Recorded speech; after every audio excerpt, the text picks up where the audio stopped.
Hello, everyone, and welcome back to another chapter of Experiencer Interviews. And today we have Sandy Nichols coming to us from the US. Sandy Nichols is the founder of Alien Research Group in Thompsons Station, Tennessee. Sandy began ARG in 1998 to try and find answers to his abduction experiences that began when he was 5 years of age, and to help others in finding their answers. Through the years, Sandy has expanded his research and investigations into various other areas based on other types of experiences he has had that includes ghost, Bigfoot, Native American spirit beings, OBEs, to a parallel Earth. For the last 3 years, he has been doing intensive DNA research based on results from 7 different DNA tests he has taken, with one test being the National Geographic Geno 20 project.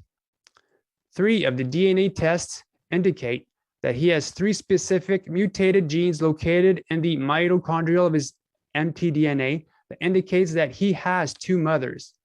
And the same 3 genes are also in other members of his immediate family line. For 3 years, Sandy has also been engaged in excavating an unknown Indian ceremonial site that was buried 4 feet deep on his property, with evidence found that this site is Aztec Indian in origin. Sandy is in the process of writing a no-holds-barred new book that will focus on his various paranormal experiences and which will also include his mtDNA results and his labor on the Indian ceremonial site. Sandy is a published author of his own book, Different Child, and has been published with being a chapter contributor to other researchers and investigators' books. Sandy has also contributed and/or has been written up in newspaper articles and multiple online magazines. He has been a guest speaker at conferences, paranormal groups, high schools, and colleges. Sandy has been featured in many other media formats, a Steven Spielberg special called Abduction Diaries, which aired on the Sci-Fi Channel, featured in Life magazine, newspaper and TV interviews, many radio interviews, online interviews in the US, Canada, England, and Australia. Sandy also co-hosted a Monday night radio show for 2.5 years on the Night Search Radio Network and was the editor-main contributor of the TN Files online magazine for the Night Search Paranormal website. So thank you so much for coming on. Jan, I appreciate the invitation and I am very honored to be here tonight. Well, I'm glad you accepted, sir. Thanks to your bio, your biography tells us everything started off as at the age of 5. So what did exactly happen?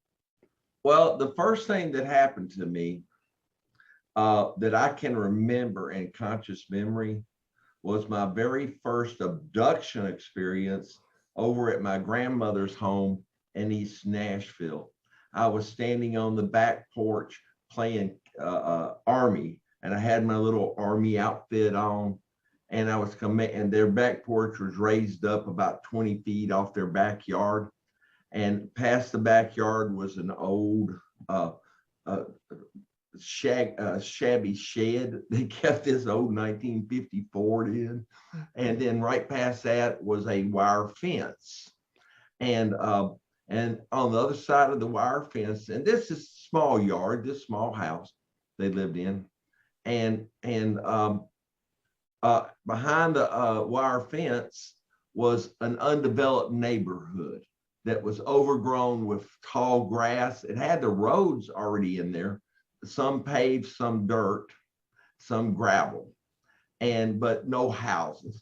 So I'm up there commanding my imaginary armies and against the imaginary enemy army. And as I'm commanding it, you know, I'm being a kid, I'm gonna move my forces here and they're moving here and all this, you know, like you did with little toy soldiers and stuff. G.I. Joe. And when all of a sudden I saw what I called at the time a round airplane. And it was coming out of the sky and descending in the undeveloped neighborhood behind my grandmother's yard. My grandmother and her sisters made my great aunt and her uncle all lived together in this house. And they were old school for everything. And they told me never to go out of the yard, you know, unless I told them. And back then, if you told them you could go anywhere, because I mean, it wasn't scary like today. Even at 5, you could walk up the street to the neighborhood, drugstore and get some ice cream or something. So this thing comes down and it's getting bigger and bigger, and I think it's a round airplane, and it comes into this undeveloped neighborhood, and it was and the grass had grown up so tall that I couldn't see it. But I'm thinking, oh no, the enemy's got reinforcements. They got air cover now. And so I go down the stairs to the backyard, and I'm trying to command my army, and I'm trying to figure out what this round airplane was and how much my forces was going to be in danger. When all of a sudden I saw 2 strange looking kids that I've never seen before. And they were coming out of the tall grass, and they came through the fence. They didn't crawl through the fence. They just floated through the fence into the backyard. And I'm thinking, and they're only about maybe 4 or 5 feet tall. They weren't much taller than, I mean, they were a little bit taller than me, but they weren't adult size by any means. And then I go in, and so they come over to me, they float over to me. Now, I don't know why my grandmother and aunt, they liked to cook in the kitchen back in those days, and the kitchen was on the back side of the house. And this little porch they had was coming off the kitchen, but they didn't see anything. And these 2 strange looking bald-headed kids that I called them, that I thought they were, came up, and they wanted me to go with them. And I said, no, I can't go with you, because man, I would have gotten in trouble. And they said, oh, well, it's fine. You can come with us. And next thing I know, I'm with them. And one's on one side, one's on the other, and they're floating me. And I'm floating. And I tell you what, when you have these abductions experience and you float, you have no feel of gravity. And it is a strange, strange sensation. I can imagine what it would be like up in space, because this has happened to me several times down here and on these abduction experiences. So we went through the fence too. I mean, I'm thinking, okay, this was not a barbed wire fence. It's just a old rail wire fence, and went over to and went through the tall grass, and we're just going through everything, and just, I mean, like it's not even there. And we get to where it is, and it turns out to be an elliptical, your typical type of flying saucer, but without the cone on the top. And they stopped right before it. And I've written about this. It seemed like the craft, and it was sitting on like tripod legs. The craft seemed to be alive. It literally seemed to be alive. And I'm going, and for a kid, I'm confused and excited and scared all at the same time. And next thing I know, we're inside, and these 2 bald-headed kids are taking me for a walk down this hallway. And one thing is weird about when you get in these crafts, they can do wonders with their lights. Lights is weird. I mean, we get a light bulb and we think that's weird, but every place we went, as we're going down this hallway, a light would be illuminating our way, but then it would not be behind us or in front, only when we got to a certain area.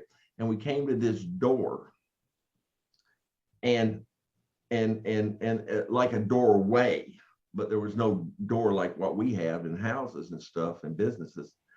And inside were a bunch of kids, my age and older, and they want me to go in there. Now, one thing that was really, really strange was that the light, and when we're outside the door, it's very bright. It's as bright as where I'm sitting right now, and I've got on a lot of my lights for this interview. But that light was not filtering in to the room, to this other room. It stopped at the door, and the door was and inside this room was a pretty good sized room, and it had all these kids in there, like I said, But the thing is that that darkness, I mean, it wasn't dark, you could see in there, but there was no lamps or anything, so don't know how it was lit. And that light was not filtering out through the doorway into the other light, up into the main light. But the main light should have been shining through there, but it wasn't. So they make me go in. So I go in, and there's a tall, bald-headed guy, a tall, skinny, looks like them, but taller and skinnier. Takes me over to this table, and he says, "This is your table, and these are yours." And I'm looking, I'm going, "What the heck is this?" And there look like toys on there. And so I picked up one, and as I picked it up, it's like, what it is that I don't know if somebody just gets these ideas or if they copy them from things that they see, weird things that they see. But this is back in 1956, okay? Because I'm 70 now, so this was a long time ago, and people weren't talking about fiber optics, but it looked like that toy that came out on the market X number of years ago that had a plastic handle. You put two batteries in there, and it's had these fiber optics lights, and at the end of the lights they would glow, and you could shake it around. Well, this was similar, but when you did your hand like this, and you know, at a fast or slow speed, it would leave the trail of lights in the air. And so I could do this, have it go all the way across my body in front of me here, and that trail of lights would be right here, and the wand there, and then they would gradually go out. So that was one. The other one was a toy that I had when I was a kid, and is when when they were talking about rockets and gyroscopes and stuff like this. And this was a little toy, and you can find these images on I've got them somewhere on my Facebook page or somewhere, pages. But what it is, it's a wire, and it's got a handle, and it's bent like a C. I mean, it's kind of like a long U, and it's two wires going up like this and coming down, and it's connecting to the handle. And it's got this little gyroscope wheel on it, and it's got two pins, and these two pins are like magnetized, and they stick to the wire track, and then you can move it here, and that thing would spin and go down and up, and you know, and around the thing, and you go to the top and then under bottom, and you do it again. Now, the third toy was what looked like just a regular ball, like halfway between the size of a baseball and a softball. And what was weird, they didn't tell me, no one told me how to use these things. It seemed like I just already knew about it. And this ball, I threw it across this room, and when I threw it across the room, it went basically straight, which is hard for a 5-year-old, and it went kind of fast, and then to the other side of the room, and I was close to a wall anyway, and to this wall that I was close by, and as soon as it got to the wall, before it got to the wall, it stopped, and then came back to me, and gently into my hand. And so I'm sitting there, and I'm thinking, well, this is the coolest toy right here. And I'm throwing it here and there, and I'm throwing it up, and it's doing the same thing. It's going, and when it gets to a certain part, it comes back.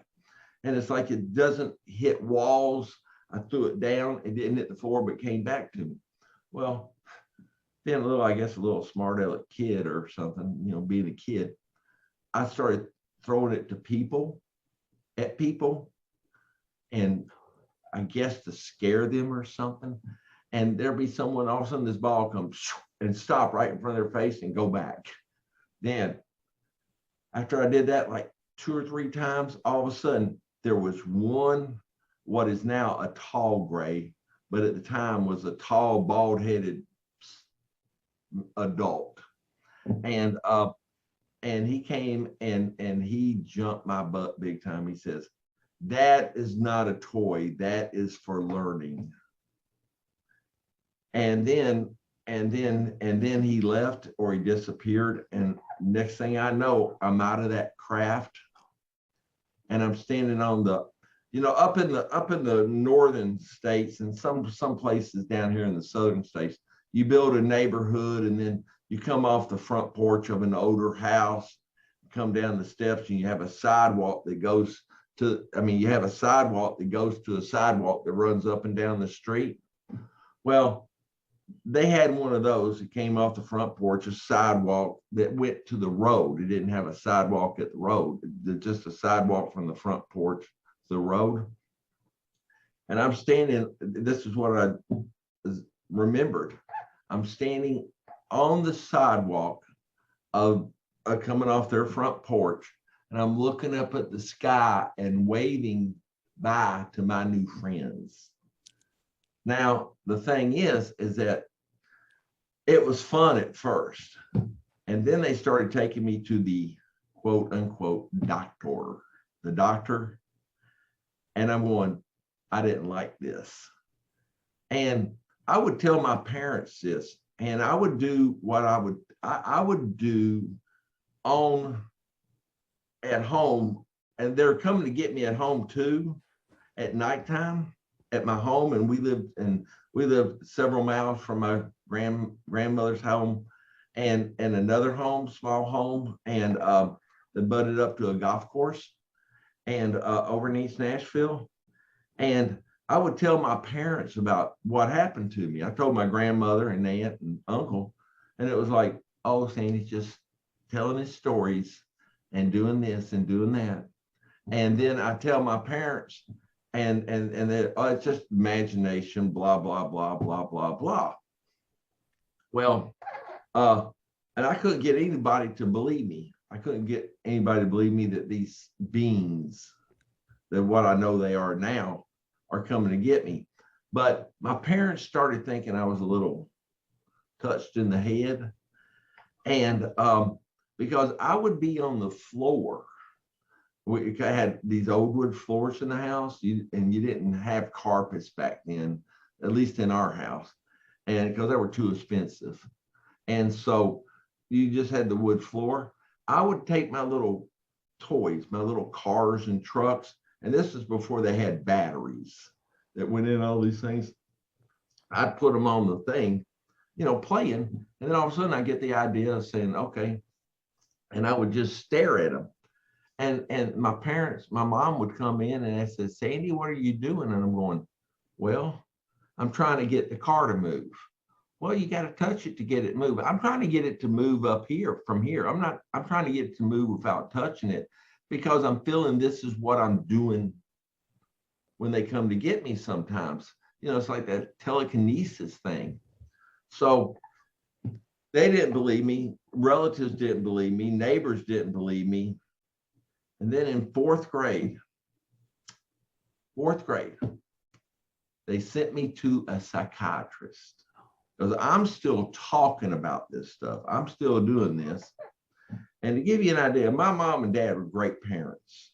They just couldn't believe this. They were old school. Okay. My dad was part of the greatest generation, won medals, distinguished flying crosses, air medals, Purple Heart. He was a bomber pilot with the Flying Tigers in China. Very patriotic. My mom came from a little area that if you spit on it, it flooded, over in South Carolina, and they just didn't believe in this stuff. Now, something that was kind of weird is that my mother came from a family of 11 children, and her and her sister Lil, which was my aunt, everybody called them witches because they knew who was calling on the phone. They said, "Oh, well, that's so and so calling," and they wouldn't know who it was, and they knew things. And just my mother and her sister, And they were basically the last two to die out of 11 kids. And well, I think Lil, I don't know about Lil. She may still be living, who knows? But my mom was like 80 something, 84, and she died after my father. So my mother had, joking around, but they could actually know who's at the door, who's calling, who's doing this, could tell. I tell my kids, I got psychic power and I knew what you were doing when you were going out on a date. And everything, and they believed me for a while, but they sent me to this psychiatrist in 4th grade, and at one time I was embarrassed to say this, and they sent me and they kept me back in 4th grade. Well, for a 4th grader, that's traumatic enough, because I'm now with the 3rd graders. 4th graders were always above the 3rd, 2nd, and 1st graders. And I'm not with my friends in 5th grade. I'm having to be stuck with now the 3rd graders that are now 4th graders. So I must be stupid or something like that. And embarrassing, just kid thinking, kid thoughts. So I went to see this psychiatrist. Now, and they didn't tell me, and I went to see him every week for about 3 months. And I had to do drawings for him, tell him stories, do all that crazy Rorschach thing with the, see a thing, it was a piece of ink been smudged on a piece of paper, but like seeing in the clouds, see shapes and stuff like that. The guy was real nice as far as I can know. But I had to write stories, had to draw things, whole 9 yards. But I was never told what the results were. All I know is I was kept back in 4th grade. And I'm thinking, well, something must be wrong with me. And so it was about this time that I quit talking about the strange things that was happening to me. And I wasn't telling them about the strange dreams I was having. So I went into total denial. But just because we go into total denial doesn't mean they stop. They kept on.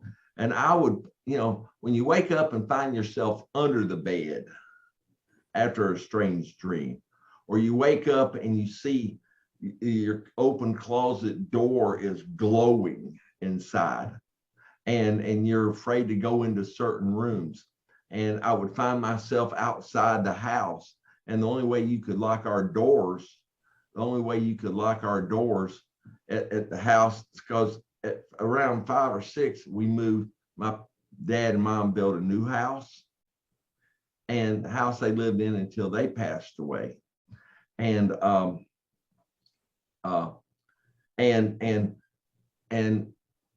was now in this house. I grew, so 5 years I went over there.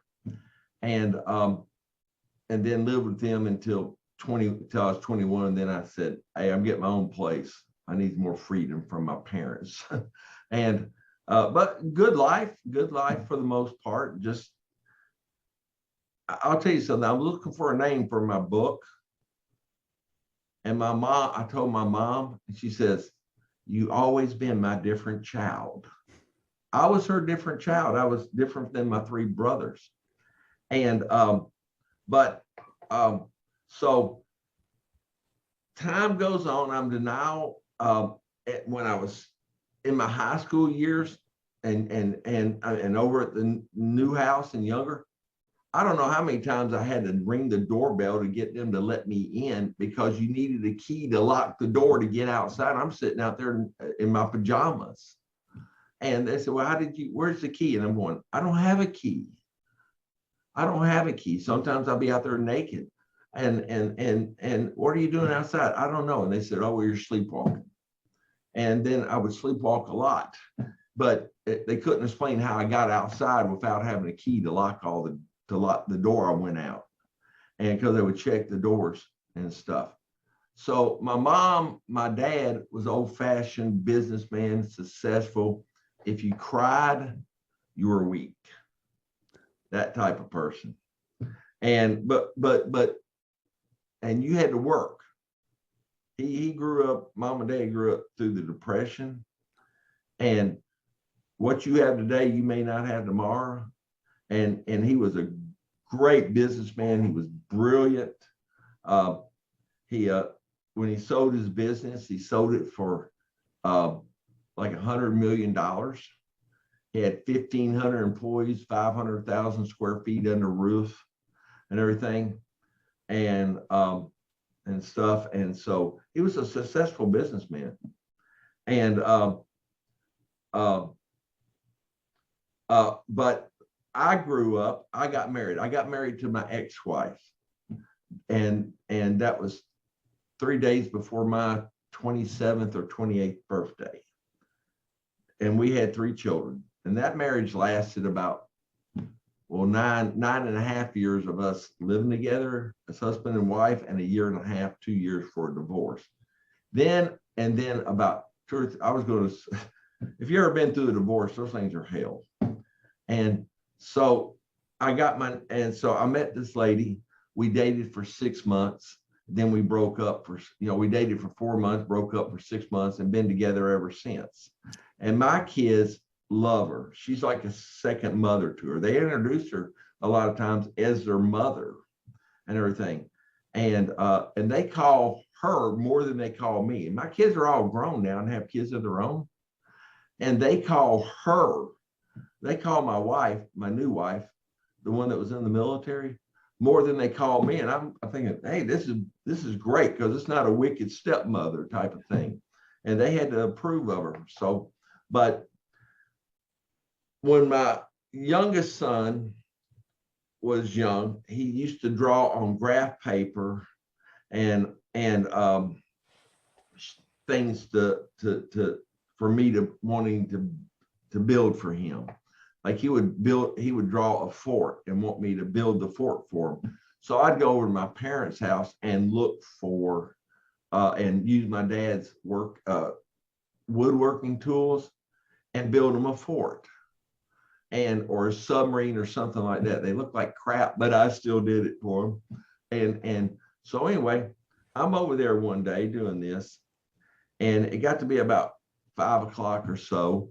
Traffic, and by this time I'm living on the other side, on the south side of where they lived. They lived in West Nashville. I lived in Williamson County, and which is south of where they lived. And I knew that I'd be facing some serious rush hour traffic. So I said, I'll just stay in the house. So I'm walking down this hallway. My mom had this habit of keeping all closet doors shut.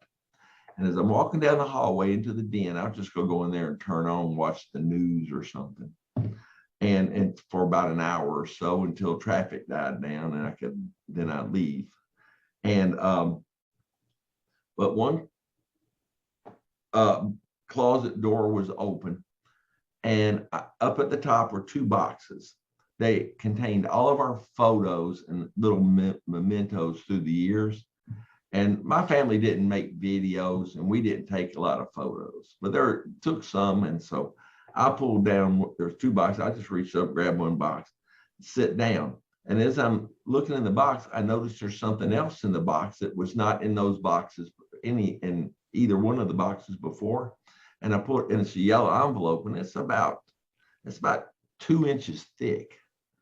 And then I saw the name, my parents' name, because it was sent to them. And up in the top on a little faded stamp was the psychiatrist's name.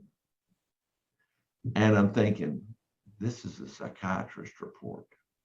And I look in it, and sure enough, it was a psychiatrist report. And within that envelope, and this thing was thick, was everything I had written, drawn, all the test results, and about a 10-page psychiatric review of me.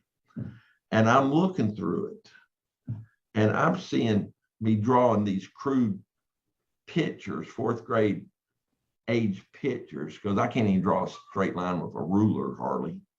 And there was I'm drawing pictures of aliens. I'm drawing pictures of UFOs for this guy. I'm drawing all these pictures for him. And I'm writing stories about how they come to me at night and how they I go through walls and roofs and solid objects and being left outside.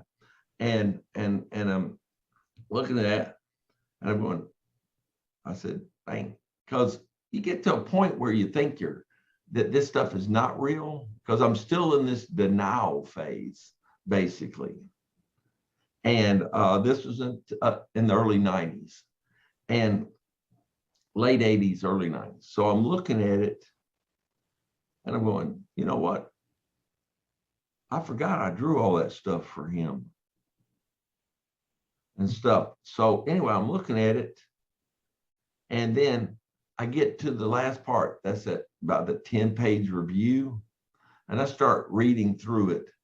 And I kind of hesitated on reading through it because I thought, oh God, dog, what if he says I am crazy?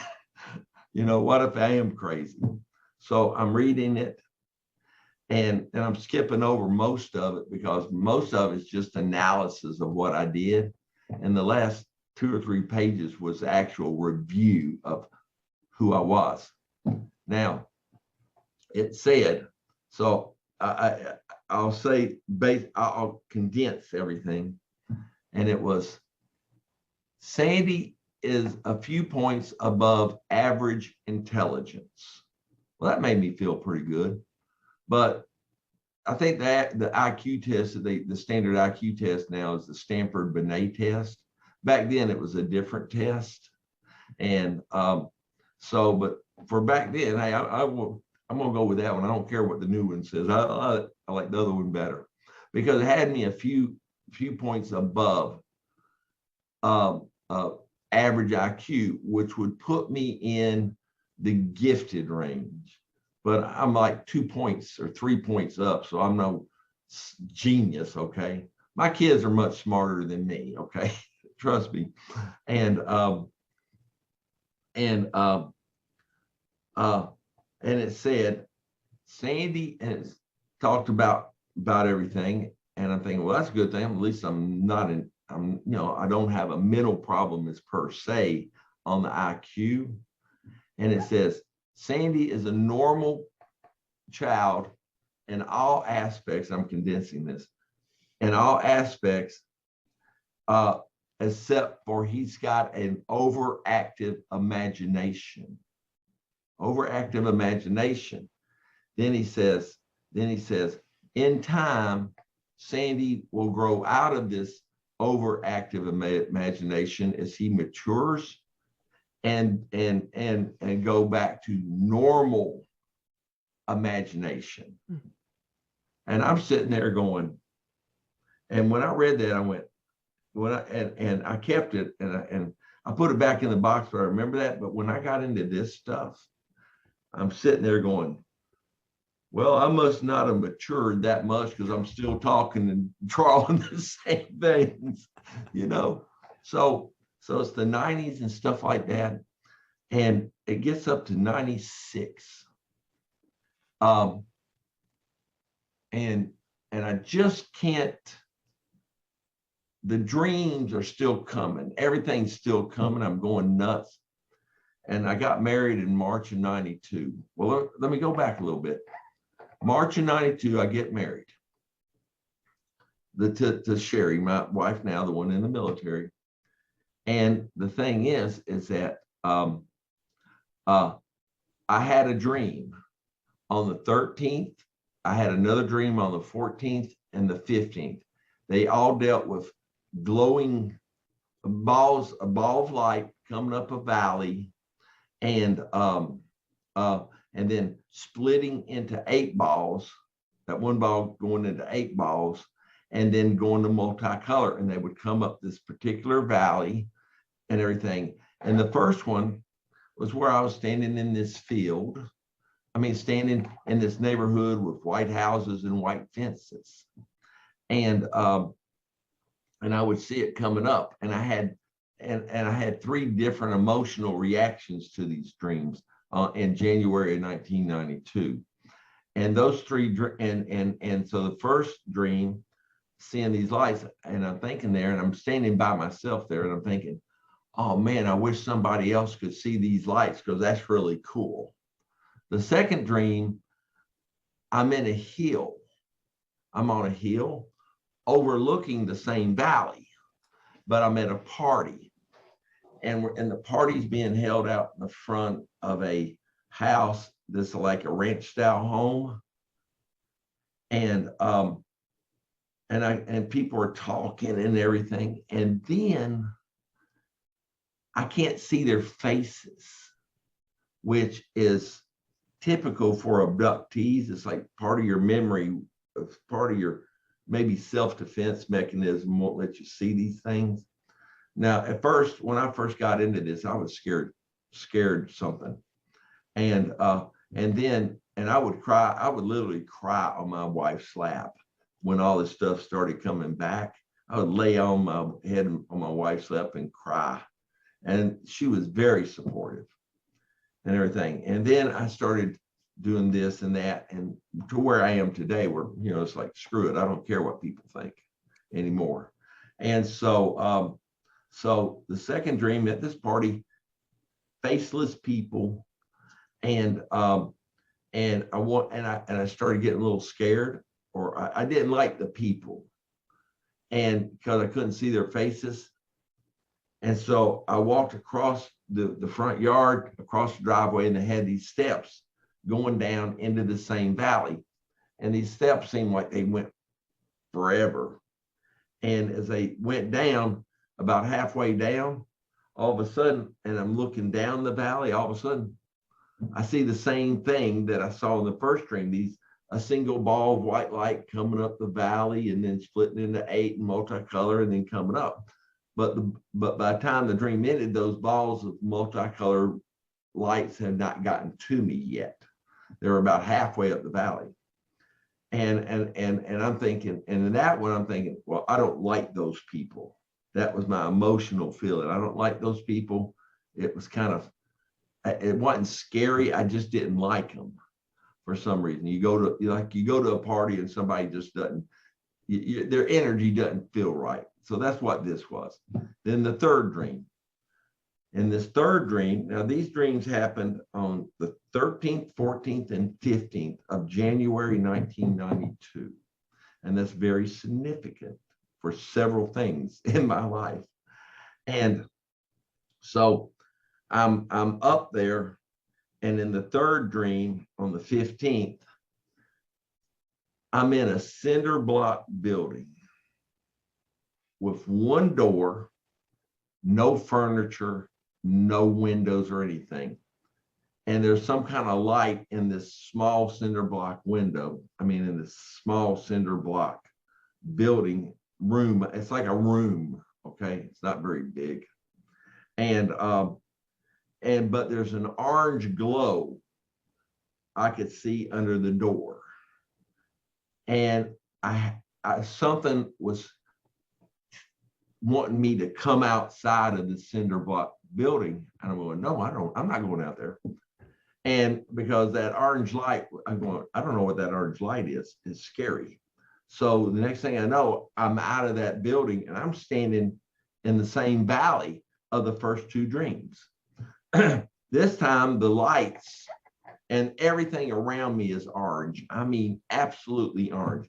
And instead of having a green valley with green grass, green trees and stuff, it's like there's been a devastation, like there's been a war. It's like 1,000 years in the future. Stumps look like they've been burnt, and and trees been knocked down, and the ground looked like it was sand and everything. And this orange glow just added to this. And those balls of light, they were all around me. They were all around me 360. And they were floating around me, and they were in the same valley, and they were talking to me, but I can't remember what they were saying, but it's like they were talking to me, and I'm scared. I am totally scared while I'm in this dream. And then this happened every time. I suddenly wake up. I would suddenly wake up from all three of the dreams, but would suddenly wake up suddenly from this second dream. And the other dreams, I would just wake up and going, oh, wow, man, that was a weird dream. And then, but this one, I'd awaken and I immediately would pull the covers over my head, literally pull the covers over my head. And I would have a thought in my head and saying, maybe they won't come for me tonight. And now those same three dreams I had again in February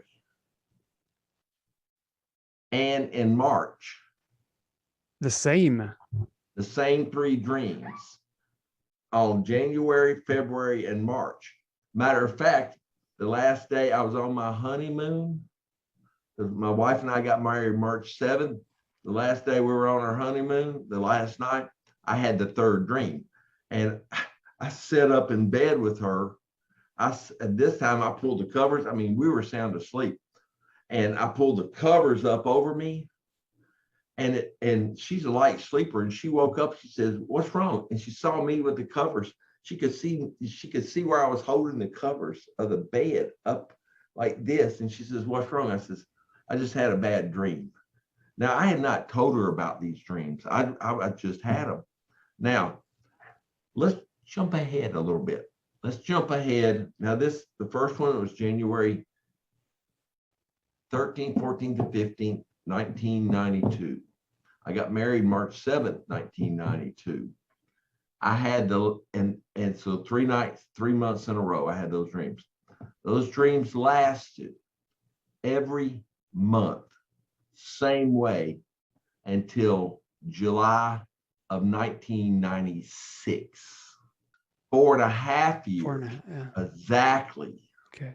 Now, at the other time, I mean, and during I was having these dreams, I was having other weird, strange dreams too. Okay.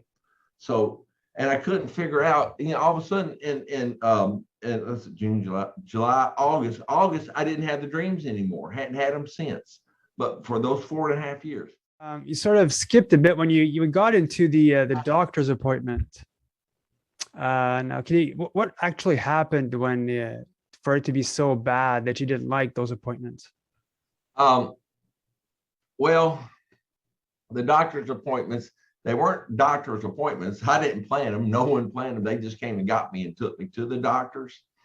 And I'd be in a room. And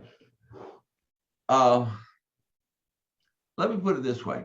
When we're kids, our parents our mothers usually takes us to the doctor. Sometimes we have to get shots.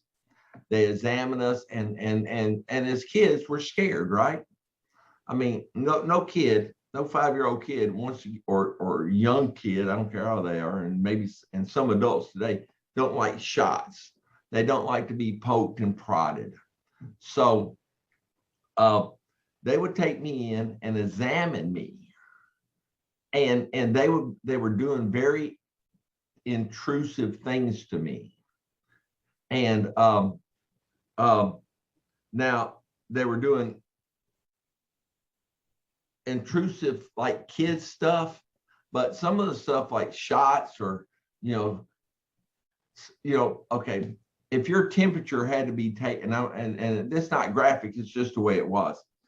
Back in the day when you had to have your temperature taken by the doctor or your mom at home, they would do the thermometer up the butt. That's the way it was back then. And so they would do it, but then it'd be big thermometers. Okay. But they would be doing stuff for me. Now, mom takes a child to the doctor, and when the child is getting the shot, mom is holding the child in her arms, giving the child comfort. I'm on a table and I can't move. There's nobody giving me comfort and stuff. And then the child is still upset when they get home. Then mom takes the little child in the car. I mean, goes to the rocking chair or something and rocks with the child until the child calms down. And these abductions, they come and get you. And especially on the doctor stuff, they do all this intrusive stuff to you. that you don't like as a kid, much less as an adult. And then when they're through with you, they come and plop you back on the bed or the car, wherever they got you from, and then they're gone until you come back. Nobody's there to comfort you.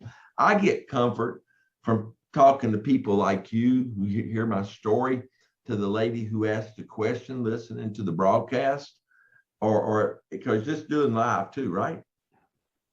And so there's a big difference, you know. And so it's very intrusive. I'll give you an example, and it'll be, I'm not politically correct in using the right words, but I will say the right word, but I'll try to get as close as I can. Okay. One day I would wake up. It began 30, 40 years, 30, 35 years ago. I'm married to my wife. Well, this happened before I got married and before I ever met her, my now wife. And I would wake up in the morning and one of my nuggets would just be aching, sore as heck. It would be like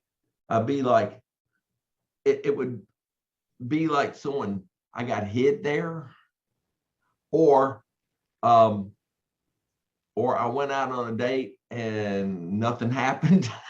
And you know what I'm talking about there. Yeah. So and it would be this way. And then a month, like 2 or 3 months later, usually 2 to 3 months, then I'd wake up with the left one hurting and not the right one. The left one, I'm thinking, well, maybe I'm moving my legs and sleeping. I'm kind of scrunching them together and hurting, like almost like you grind your teeth almost. Yeah. You grind your teeth, or you bite too hard and your teeth hurt. Well, maybe I'm doing something like that to physically cause it. So I did different things. Like one thing I did I did this for like 2 months, well, at least a month to 2 months. They would come and get me. I put little Christmas bells, tied them to my toes when I went to sleep. So if they came and got me, then the Christmas bells would go ding, ding, ding, ding, ding, and wake me up. Didn't work. and everything. But so I couldn't figure it out. Then my wife and I got married, and it continued. I'm thinking, what the heck is going on here? And there was a side effect to this, to them hurting, is that they were very sensitive to cold. Very sensitive to cold. I mean, when it was wintertime, and we don't have winters like you do up in Canada and other places. I mean, if we get a 5-inch snow, that's a blizzard for us. That's a dusting for you all. And so, I mean, it'd be cold, and I wouldn't want to touch them. So I'd go from jockey shorts to boxer shorts to give them a little bit more freedom in there. And I'd make sure that the water in the shower was hot, because no mild or lukewarm or something. And then it'd be real bad when I awaken. So that day would be bad. The second day would be bad. I wake up the third day, it'd be like it was almost gone.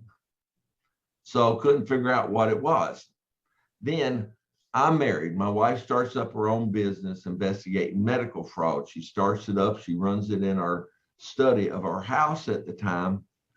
And I'm taking her mail in the afternoons up to the local post office. And one day I'm doing this. I've been doing it for a year now. I touched the front door. I'd bring my car out. Instead of, if I go somewhere, I'd leave the car out by the front sidewalk, so I wouldn't have to unback, wouldn't have to get out of the garage, because I knew I'd still be going out. So I touched the door handle of the front door to go out the front door to my car that was at the end of the sidewalk in the driveway. And when I touched it, all of a sudden I had a flashback. And if people don't understand what flashbacks are, they're scenes that you see all at one time. Like if you have an experience, have an abduction experience, and you're trying to figure out you know, and you got lost memories of that experience and stuff like that, then, and say that experience took on Earth time, on their time, like 3 hours, say you're gone 3 hours and you don't know you're gone, nobody knows you're gone, you're just gone. And then you're gone 3 hours and they manipulate time to bring you back, say, to where you come up and it's like 20 minutes have passed, but then you got these scratches or cut marks on you. How the hell did this happen?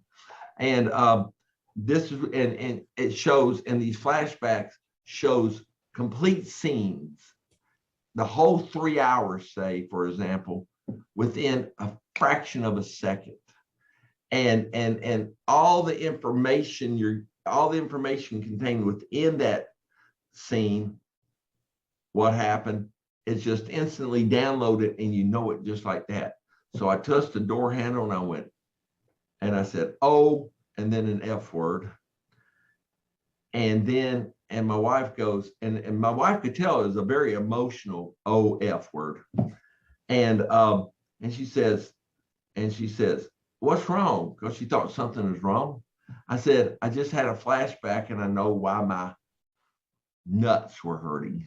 I said nuts, you know, it was. Yeah. And so she says, why? And I says, they're taking sperm out of me. And see, I had a vasectomy.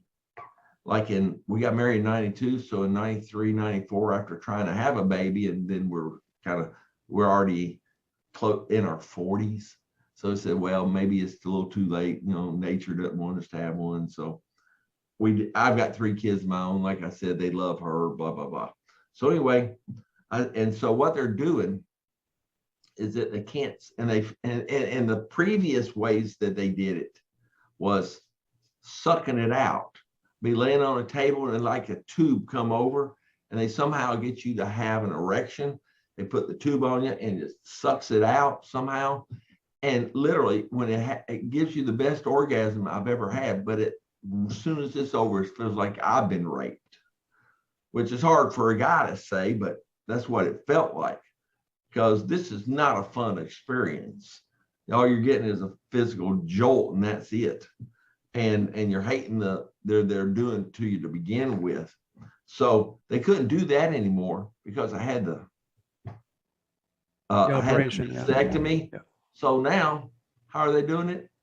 It's like a hypodermic needle, and they're sticking it in there. And on a vasectomy, they cut it. They snip the tubes, and then they cauterize them. And so, but just because you're shooting blanks now doesn't mean that your body is not still producing sperm. And gradually the body will produce lower and lower because it's not going anywhere, and you're just shooting the blanks, so to speak. But your body's got to adjust to that. And so what was happening, and was it was a double whammy, because it was hurting on the suck out, you know, when I called it the big suck machine. And when before the vasectomy and after the vasectomy, now I'm sitting up there and I'm thinking, okay, so this is very intrusive to say the least. And they aren't doing it as much now. They haven't done it as much in the last 2 years, 2 or 3 years, as they did. I mean, this was a constant thing. And so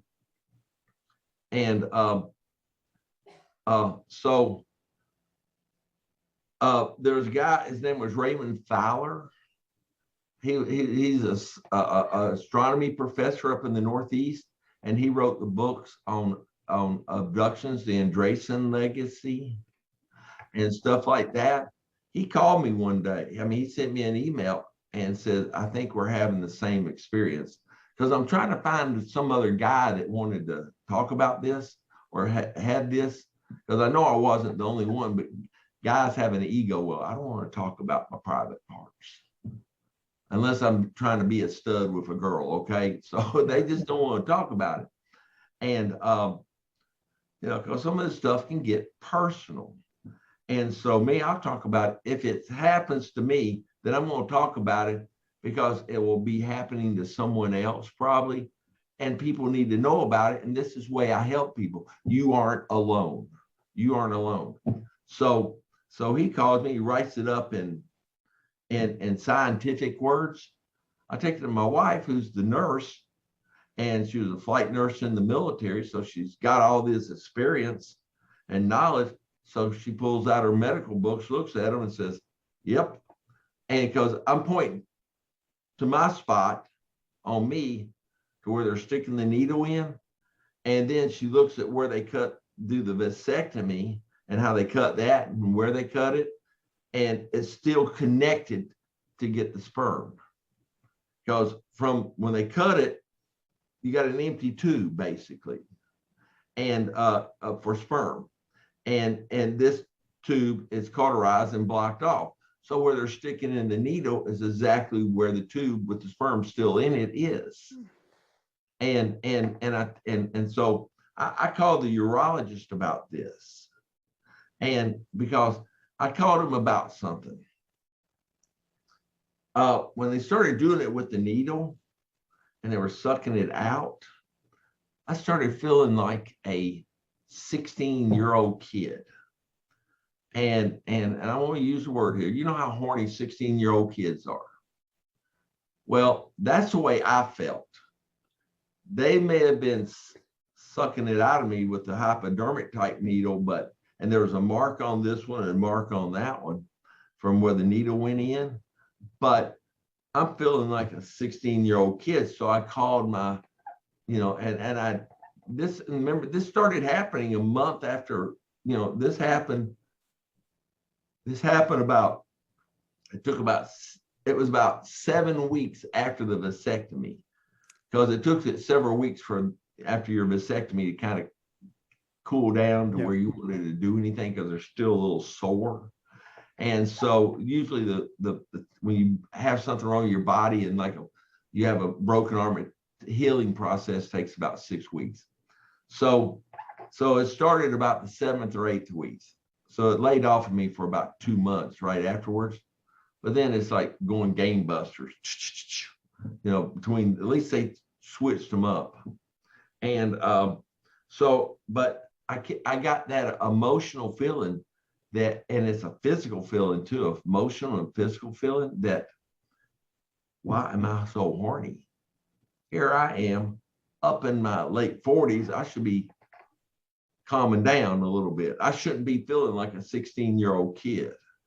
And so I go back and I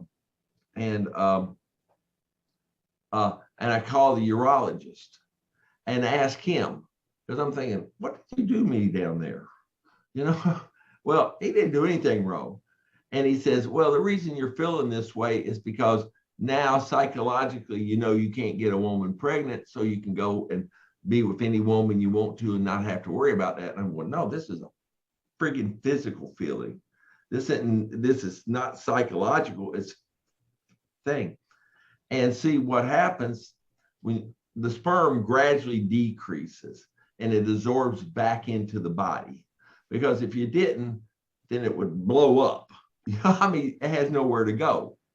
And you've got about 700 million of these little things floating around and everything. And so they got to go somewhere. So nature is very good about absorbing it back into the body.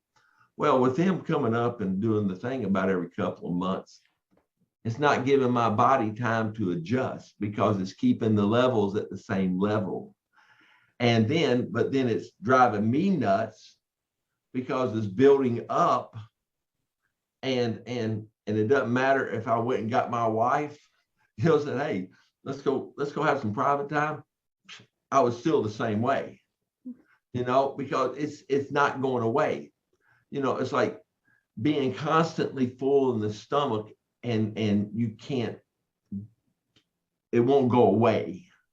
And or you eat a big meal and you aren't full yet, but then you eat another meal and it's full. And it's so I'm talking about, and so they're doing it to me. So I'm still going to the doctors, and then here was something interesting.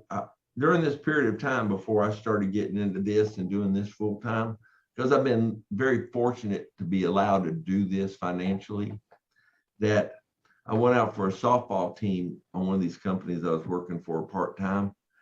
And on the third week, I played little ball in college for a year. And on the third day of practice,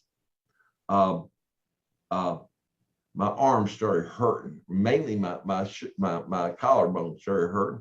Couldn't figure out what it was. And so I couldn't throw the ball. I mean, I loved center field because Willie Waite Mays was my hero. Okay, center field. And I had a pretty good arm on me at the time.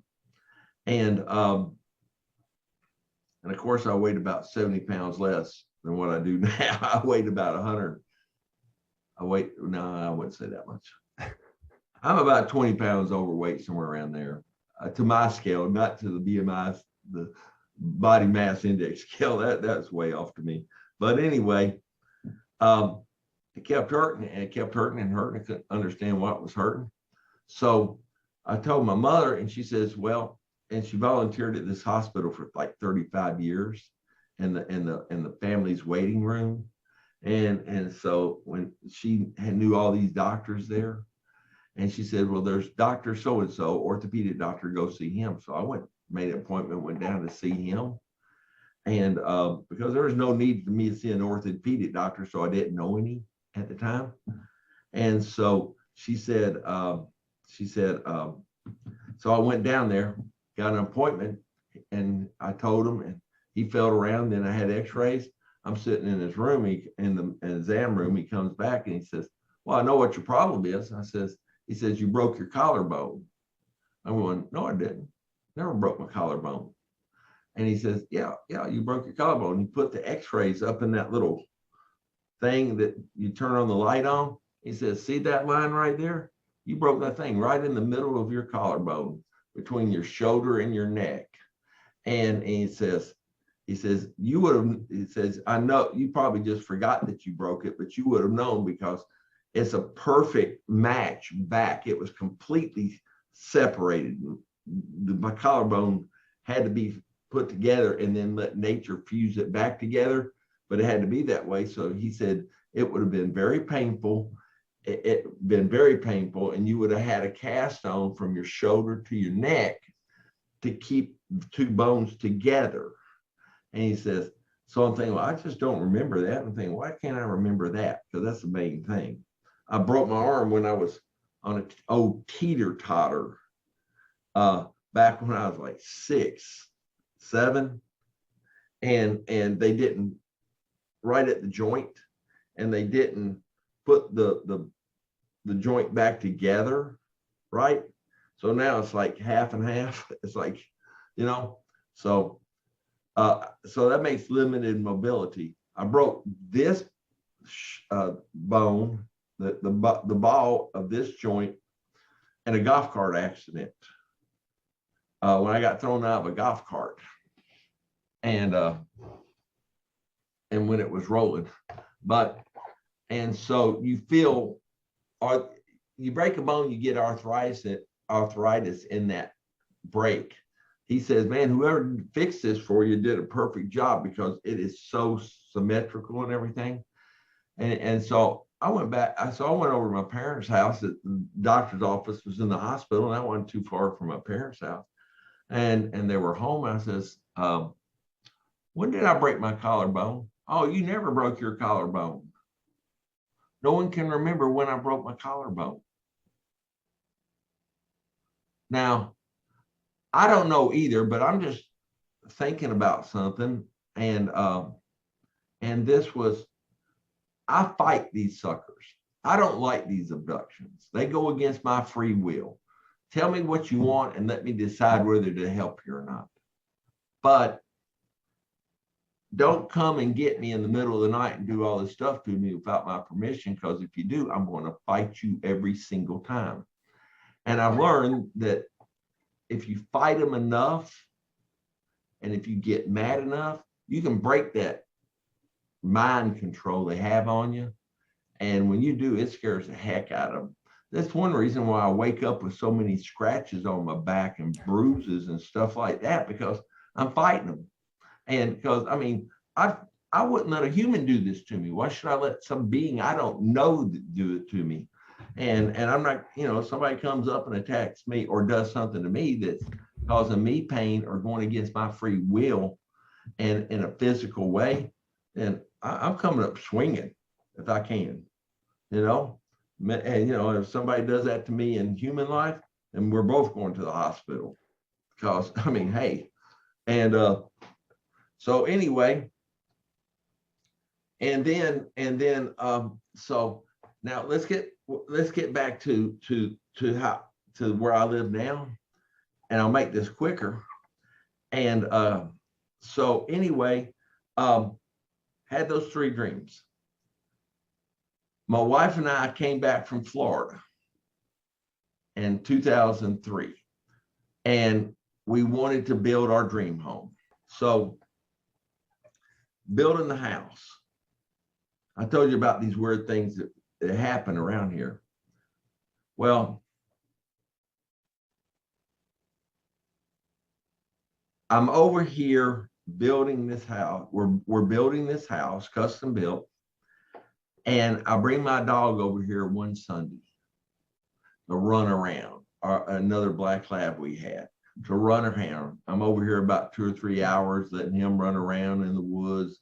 I'm walking around, I'm looking at what they've done and, you know, stuff like that. Because when you build a house, you better come over every day or every other day, because if you don't see something, there's no saying drywall hides mistakes. So anyway, I'm going home. I got an SUV. I put the dog in the back. He jumped up in the back. I got the middle seat down. We're going home.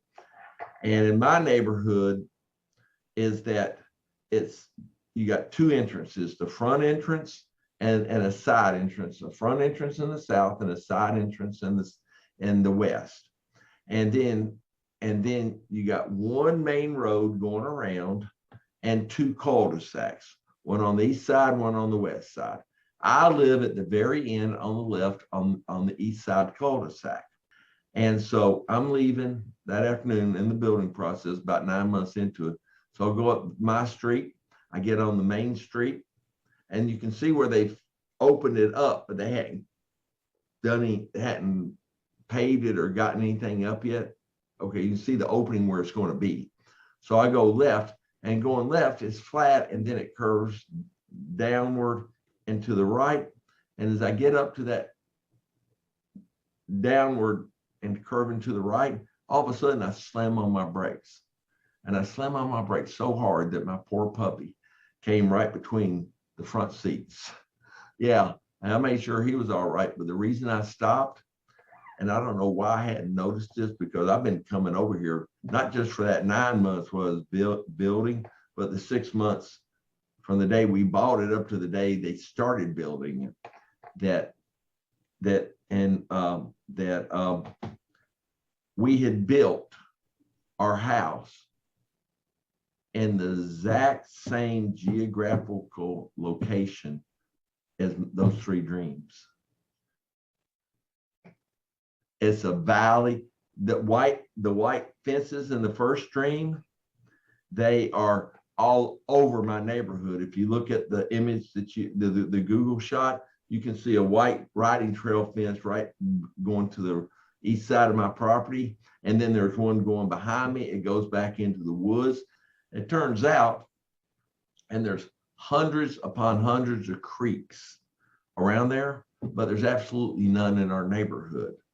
There are three or four spring-fed ponds, natural spring-fed ponds, and there's a spring-fed pond in the farm field next to us. And the reason is because we got underground creeks all in our neighborhood that are feeding the creeks in the valleys, because we live on a ridge, which is a watershed. And so we discovered when we built the house, and we have an in-ground irrigation system building it. Okay, I mean, they found it. There's a creek running straight from the west, comes down right through my pool gate, coming into my pool area, under the pool house to the riding trail fence on the east side. Then it turns and splits. One goes to the farm field, one goes into the valley. And on top of that, we have found ley lines. There's a ley line, north-south ley line, that runs right through my house, right through the kitchen, and right through where the fireplace is. It meets up with another ley line. I remember there's woods behind my house, and down, and the woods aren't very deep, but they go down, about 300 yards, but it's all downhill and goes into a valley, and it meets up with another ley line that's coming in from the east to west. So, and basically all your old structures are built on, your old ancient monuments, Stonehenge, are built on ley lines, or really close to ley lines. And I've got one. And so if you've got the energy on a ley line, you have energy coming off of, like you have a north-south, you have energy coming off the east-west side of it. When you cross them, so it's two energy lines on either one on each side. When they cross, everything goes up into eighths. And 300, 350 yards from my house, thereabouts, is where they cross. And seen tons and tons of stuff here. But I go back to, we buy the property, we come up and we move back to Nashville from the Miami area, and get back on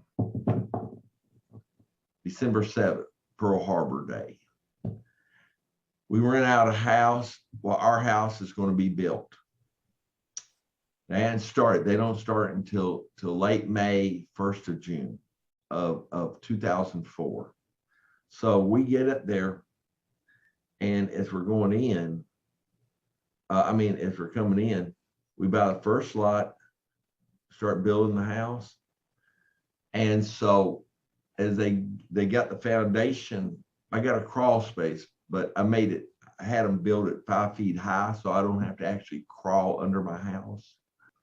A couple of days before Christmas on 2003, they're down there working.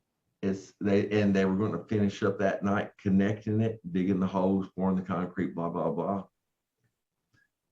And check this out. You're going to love this. They had their headlights on, facing east.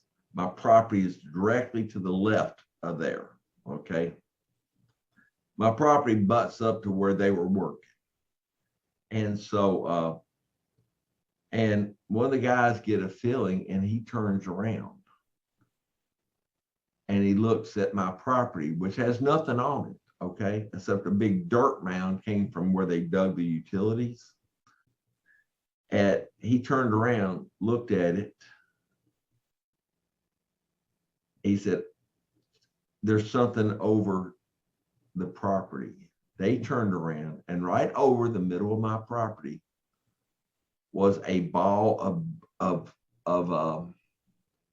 white light, about bigger than a basketball, about half times bigger than a basketball.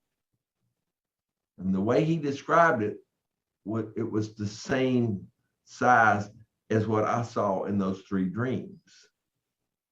And now I'm building right where these 3 dreams were. And then they're looking at it and they're scared. It's just a ball of white light, but what is it? And they're scared. So they come up and they have a little portable 35 millimeter camera, that's in a box, and you take it and, one-time use only. Well, they take some pictures. Turns out all the pictures went down. Didn't take. But when I was burying an amethyst stone, they had not put in the subfloor yet of my house. I put in the amethyst stone, a big one, and had it dug 3 feet under the entry foyer of my property. And and put gravel down in there, and this big amethyst stone, and then dirt, more crushed gravel, and then concrete. And so it'd be permanent. And that was my way of saying, welcome to my neighborhood, my paranormal new age way of saying. That's like, you ever see a pineapple on top of a mailbox or gates of houses? That pineapple is a old symbol for welcome to our home and everything. So this was my symbol. Well, that ball light split into 8 different balls of light, multicolor, and then drifted across the neighborhood to the southwest. Now, I had not made public my story yet on those 3 dreams, and except for in a book, and that's it. Then about a year later, on a Saturday, much like today, like tonight, a couple was coming home from Knoxville, Tennessee, and they got on 840, and there were 2 exits, and they were getting off 2 exits up from where I'm off 840, and they were coming home. This a year later, and the guy who saw the lights, the worker for the developer, saw the light. He knew what kind of work I did. He came down and tell me that story while we were burying that amethyst stone. This couple was coming back. It was overcast. That's the only difference. And darting in and out of the overcast skies are balls of white light. And they wrote that up on Peter Davenport's UFO sighting website. That's one MUFON takes a lot of their reports from them and everything. So from there, when I moved here, it's like people say my house can't be haunted because it's only like 16, 17 years old. Okay. And nobody's died here.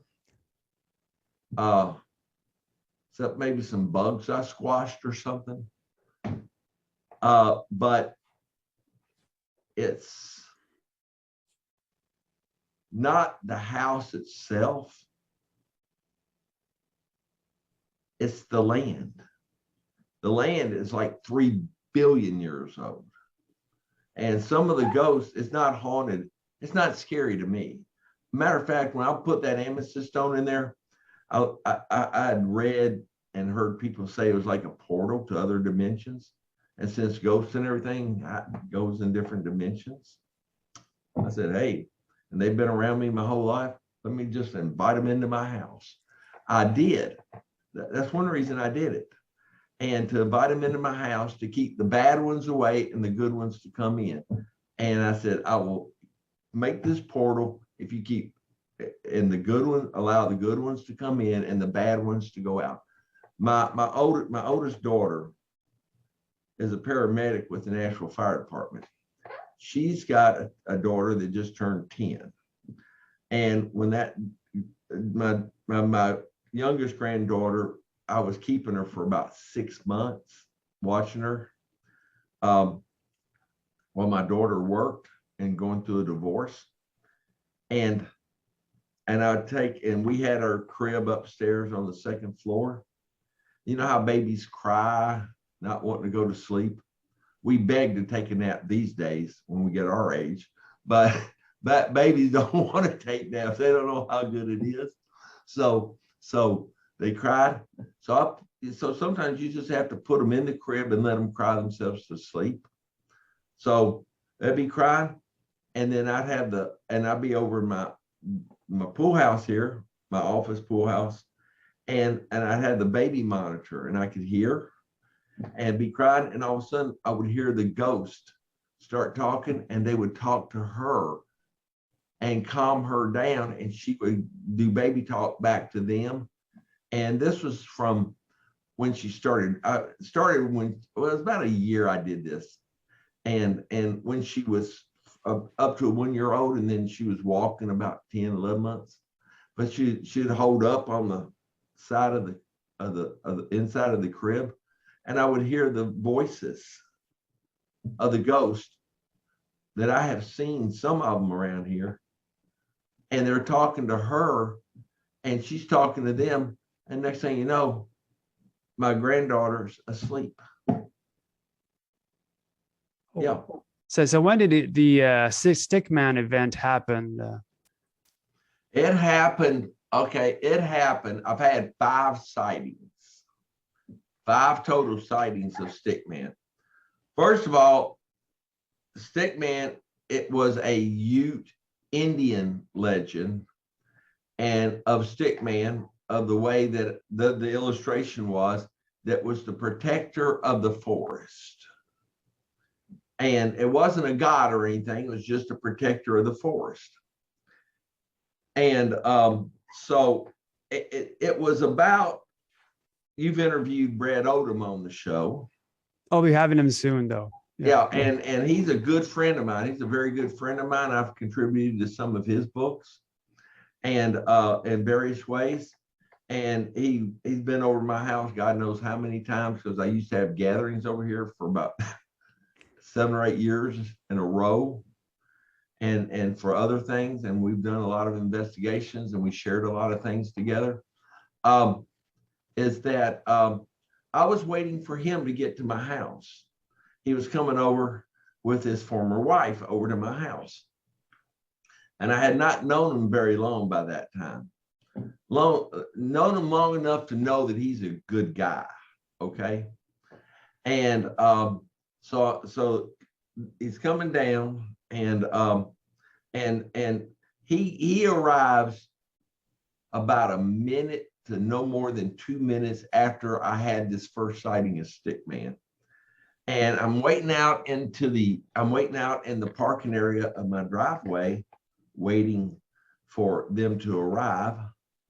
And this was it. The sun had just gone down, and it was not dark. It was in that twilight period, and I still could see a lot. And it was basically, I think it's summertime, and could see it. Lighting was fine. And I'm looking up the street, and as I'm looking, my corner of my left eye catches this something, and I look, and it's a Stickman. This thing's like 8 or 9 feet tall, and his arms are no bigger around than the core of the cardboard core of Christmas wrapping paper, where you only get like 10 feet of that stuff, and that's how big the arms and legs are. He's got a neck about the same size. The body is about maybe 4 times as wide as 4 of those cores together. And he was standing there. And he's got a head. The head in the illustration was not exactly, it's hard to describe that head as you know personally, right? And the best way, and I saw it, since I've seen it 5 times, I kind of focused on the head, because the body's pretty the same. It's that head that's the kicker for me, like it was for you. The head looks like the head of the Indiana Jones movie, Kingdom of the Crystal Skull. It's very, very similar to that. And so I'm wondering if somebody has seen E.T. that looked like that, or some being looked like that, and came up with that design for that movie, So he's standing about 2 or 3 feet in my yard, into my yard, on the side of the road. And I live in the country, of course. So it's a country road. It's not a big wide road. It's just normal size, about 14 feet wide country road, somewhere around there. And he's about 2 or 3 feet in, and he takes 1 step, his right leg, he raises up and moves, and that's his foot lands in the middle of the road. And from where he was sitting, if you take the 7 feet to the middle, that's about a 10-foot stride right there.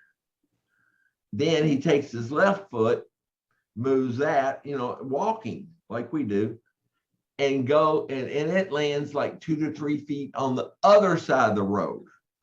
So he's passed 14 feet plus about, say, I'll just say 2 feet, 16 feet and 2 steps. And he crossed the road. Now, everything was like black, except for that head. But his body was like looking through a prism, a glass, and it was like multicolor. So I made a report about that and says, man, this thing looks like Stickman, but not the Stickman's videos they have on YouTube, which are not the ones that they have.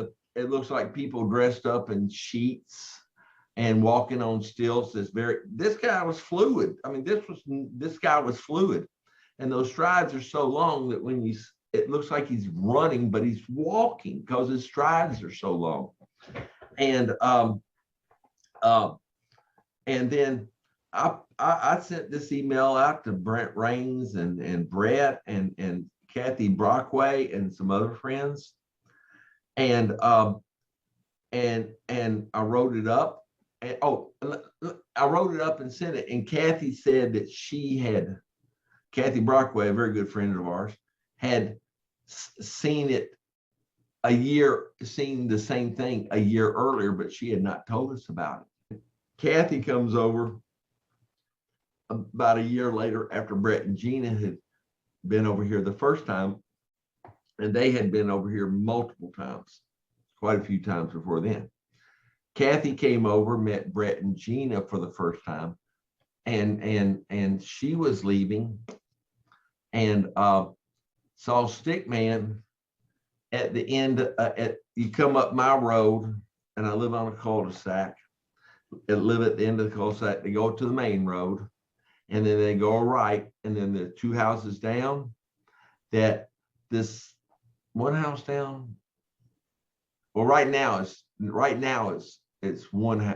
houses down, but at the time it's 1 house down.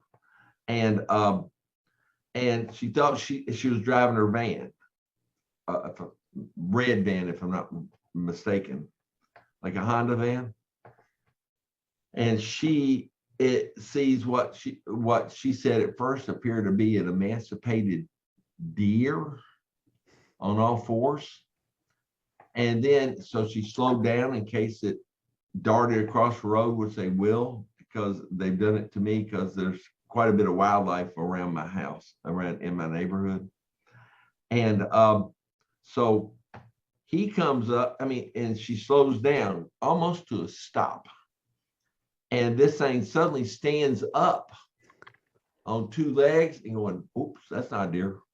And walks across the road just like a couple of feet in front of her car.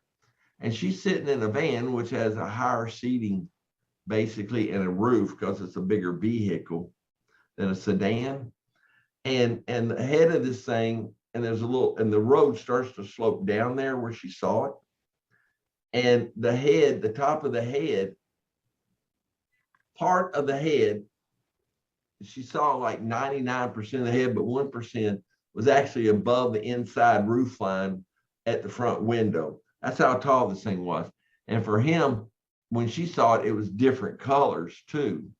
And she's one that said that the arms and legs and the neck were about as big as the cardboard core of Christmas wrapping paper.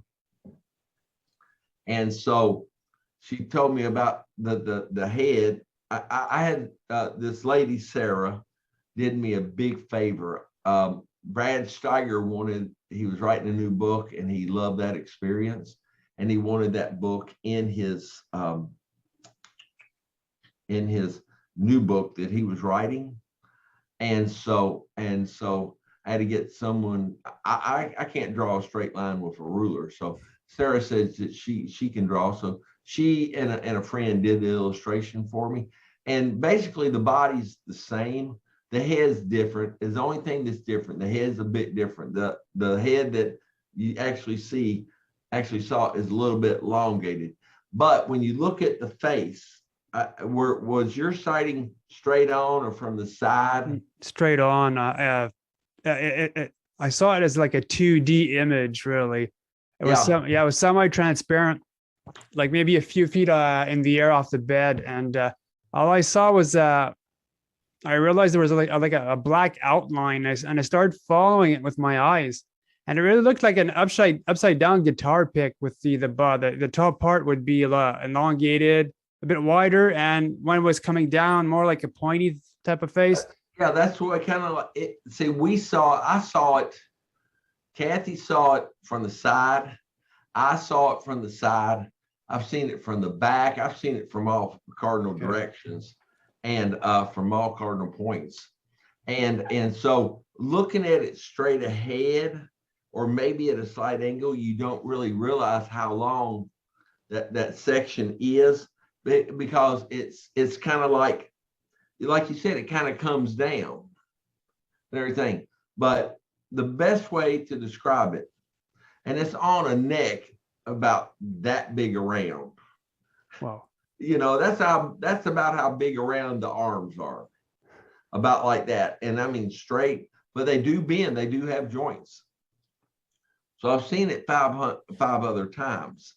And I mean 4 other times. One was sitting in the hot tub, and it was it was winter time, and this is like at 2 or 3 o'clock in the morning, because I'm a night owl. And like tonight, I didn't go to bed last night until about 5:36 this morning, and everything. It's just, I'm just a night owl. And but I'm sitting in the hot tub, and he's in this butts up to the back porch of my home, and it's winter time, so the leaves off of this one tree is off. You can see my pool house, which is at the end of the pool area on one end and the front gate on the other end. And he was right there. I mean, he was behind that tree, and he was floating. I didn't know this sucker could float, but he was floating, and he floated and went past the back side of my pool house. And I got a perfect view of him. And he floated, and this time it's like one color, and which is like, well, I've got these these LED security lights on 3 parts of the back of my house, on the 2 far corners and the middle over the pool, and they were on. So it kind of, the residual light on him, and it showed up as like a grayish dark color. But my gutters on the pool house are about 11 feet off the ground, and the top head about probably a couple of inches above. His head was a couple of inches above the corner part of the gutter as he went by. Then I'm sitting in the hot tub again another night, about around the same time, and over in the far end of the other corner, the exact other corner at the angle of the pool deck, I got a fairy pond over there with 2 waterfalls, and then there's a tree there on the inside of the pool fence area, pool area fence, and there's some crepe myrtles that line that back fence line, and a big bush, some kind of holly bush on the corner. Well, within the corner of that corner, inside the pool area, is a tree. That tree is at least 30 feet tall now. Now that tree was a little smaller back when this sighting happened, a little shorter. But I'm looking around all the time, and these things just happen to appear in front of me. I don't know why I see them like that. And if I see something, I can see things looking for them, but I see most of the things when I'm outside smoking a cigarette, and I turn and there's something, it's like they're reading my mind or something. Like I said about ET, it's like they know my thoughts before I even know them.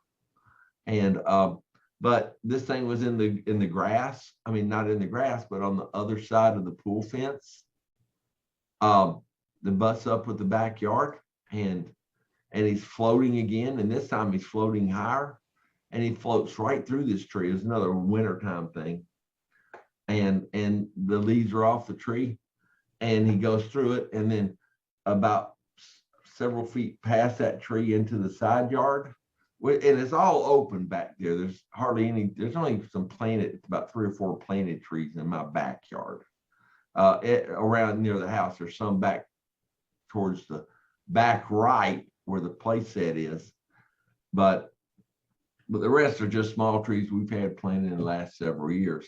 Anyway, here's a weird thing about the lighting. These things can change colors. So I saw this one, and he was gray color. But here's the kicker, is that my wife and I had fairy gardens in the corners of our mulch beds, and for about 5 years. And I started it. Our landscaping ladies was very much into fairies. So my wife started, I had one corner where I saw the Stickman, and she has the other 3 corners. So one in front of the master bedroom windows, between the master bedroom and the one side of the pool house, another corner on the other side of the pool house, one up there where I saw the Stickman the 3rd time, and the 4th one is over by the kitchen window, across from the sidewalk that comes in from the driveway. Now, to spice up things, or to get something nice, I wanted to be people to, I had these gatherings, and I would have anywhere from 10 people, 5 people, up to 50 people at my house. So anyway, I've got these lights that the landscapers, electrical lights, and they're blue LED lights. You can put any bulb you want in, but I wanted blue. And at nighttime, it gives a nice blue feeling, blue color in each of the corners. Okay, and they're in all 4 corners. Well, since I'm on the closer to the backyard, then there's 3 lights over here by the house where the kitchen is. It shines up over my fairy garden, across the sidewalk before you actually hit the pool deck, over the fairy garden pond, and over the back into the backyard, and lights up the trees and the woods at the back of my property line. Now, and these are blue. These are 5-watt bulbs, and they're brighter than a son of a gun.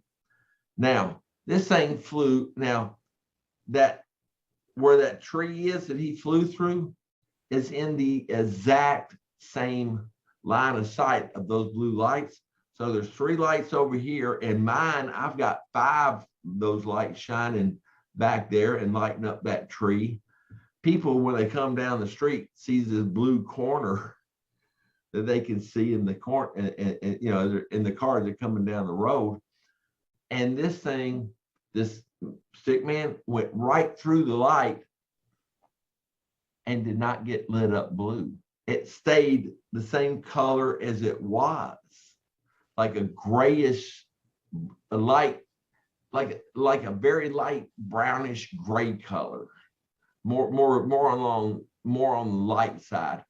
And it should have been lit up like a freaking Christmas tree with the blue lights. Because if you come over here and you go out there right now, those and it's dark here, the trees in the woods that are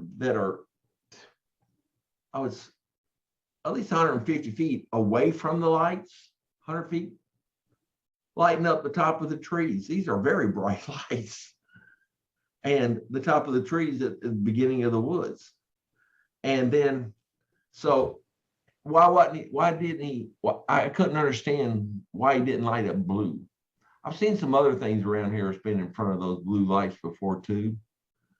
But anyway, so the 5th time I saw him, I was actually down at my wife's church, and they were fixing, I was helping them down there for their biggest fundraiser for the church, cooking food for what they call frozen assets. And I'm down there at 8:30 in the morning, and I don't leave. They're working on the interstate. So instead of coming down the Interstate 65 south out of Nashville and getting to 840 and going up and getting off at my exit, and that I'm with them working on the interstate there, I take the side road up in Franklin, which is a very historical town between Nashville and where I live. So anyway, I'm coming down the side road to avoid all the backup because they're working on the road on the interstate. And I'm coming down this country road because it's like in the country. And I'm coming down, and there's a lady in front of me. I catch up to this lady. I'm not doing very fast anyway, just taking my time getting home. I'm a little tired, but not exhausted. And there's this lady, I can see the car in front of me, and I get up on it and find out it's a little old lady driving the car. You can tell by the hairstyle. And I says, well, I'm going to back off a little bit. I'm not tailgating anyway, but I backed off just as, it's like 8:30 at night, and I don't want to scare the lady. I don't know where she's going to turn. I don't know if she's going to do a blinker or not. So I'm going down, and this lady starts slowing down. So I slowed down and almost to a stop. And she was turning into the driveway of the house that faces Paytonsville Trinity Road. And so I'm stopped just before the road that's on the other side of the fence that parallels her driveway that runs to the house about 100 so yards off the road that fronts Arnold Road, which I was on south. To the left was another house, but where my car was an open field of their yard, grass, but with a couple of trees. And so she comes, and so I have to wait for her to turn in, and she's turning in real slow. She gets 10, 15 feet, 20 feet into the driveway, and I'm getting ready to go, and I catch something out of the corner of my eye, and I popped on my bright lights, and the residual lights to the left or to the east as it was, caught something, and it was Stickman over there, and he was standing in this field. Now, it looks like Stickman, when you see him moving a long distance, and this was like 10 times longer than what I saw him out in my front yard, when he crossed the street. It looks like he's running because his stride is so long, but he is walking. And he walked out of that field, out of that other yard, across the street from where this woman was, came across and crossed like 10 feet in front of my car. And it was a straight line, and he went straight up that driveway to the houses that sits 100 or so yards off the road. And then I watched him till he just disappeared. I couldn't see him anymore. Oh. He didn't disappear. Now, one thing about things that I see on a lot of things, not on everything, but I would say most things, like say I see a ball of light. I just turn and there's a ball of light. Then all of a sudden that ball of light just not there anymore. It doesn't fade. It doesn't turn off like the way lamps do or other lights. It's just like it was never there to begin with, but it was there. I was sitting here at this desk one night working and doing some research. And I've got these in the front of my house, and the front of the pool house. I've got a single door coming into like a little entry foyer, single French doors, and then they're all glass with little mullions in there, and then two sets of these double French doors. And what I do is I keep one curtain, and I'm facing the west, and from where I'm sitting, as I am right now, And the left curtains, it's like a drawn curtain. So I keep the left curtain closed, but I keep the one straight in front of me open so I can see out onto the pool deck. And because at the security lights, and I don't want to just be in a enclosed room with no light access to see what's outside. At least I can see what's in my straight view. Well, I'm at my desk, I'm busy, blah, blah, blah, concentration on this. And then I just looked up for no particular reason, no particular reason I could think of at the time. I just looked up, it's just like an automatic reflex. And there's a 7-foot tall gray standing right out on the pool deck on the other side of these 2 French doors, and just staring in at me Through the window. A 7-foot tall. Now my friend Brent Rain says, well, you need to keep your cameras going. And I put out trail cams. And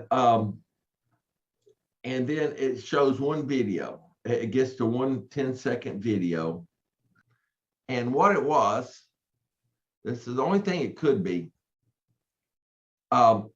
is some type of a craft coming in downward like that. Okay. Came over the crepe myrtles. It had to be a small craft because it came from the backyard high, came down over the crepe myrtles, came down over my pool deck and got low, and then had to zip up right quick at an angle like this so it wouldn't run into my house.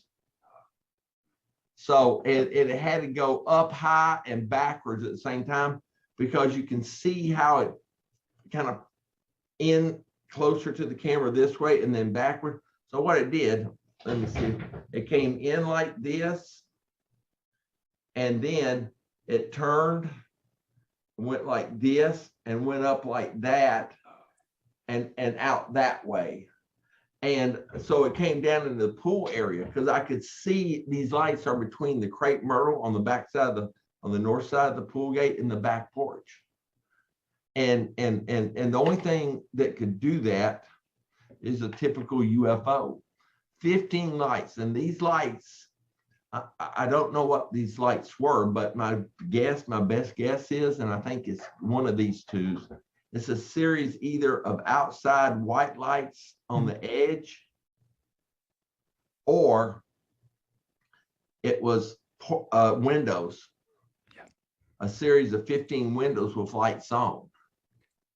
And because these lights are the same shape and they've got spacing in between each one. Like your regular, like you have a set of windows in a house, and instead of putting one big piece of glass in there, you have framing around 3 sections, say. So it's either 15 individual windows with a light shining behind inside all those windows, or they were running lights and everything. But my house is here, and it came down like this, and then had to come up like this. It's like Wow. this. And when it did, you could see where it turned.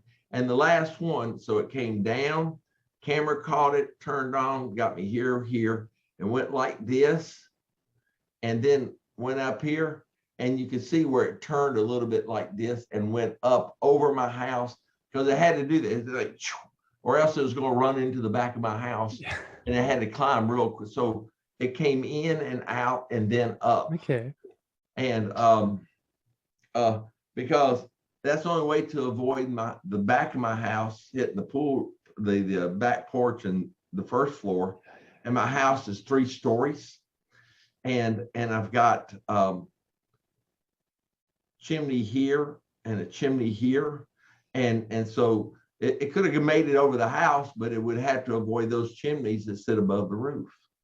What happened to the gray that was looking through the window?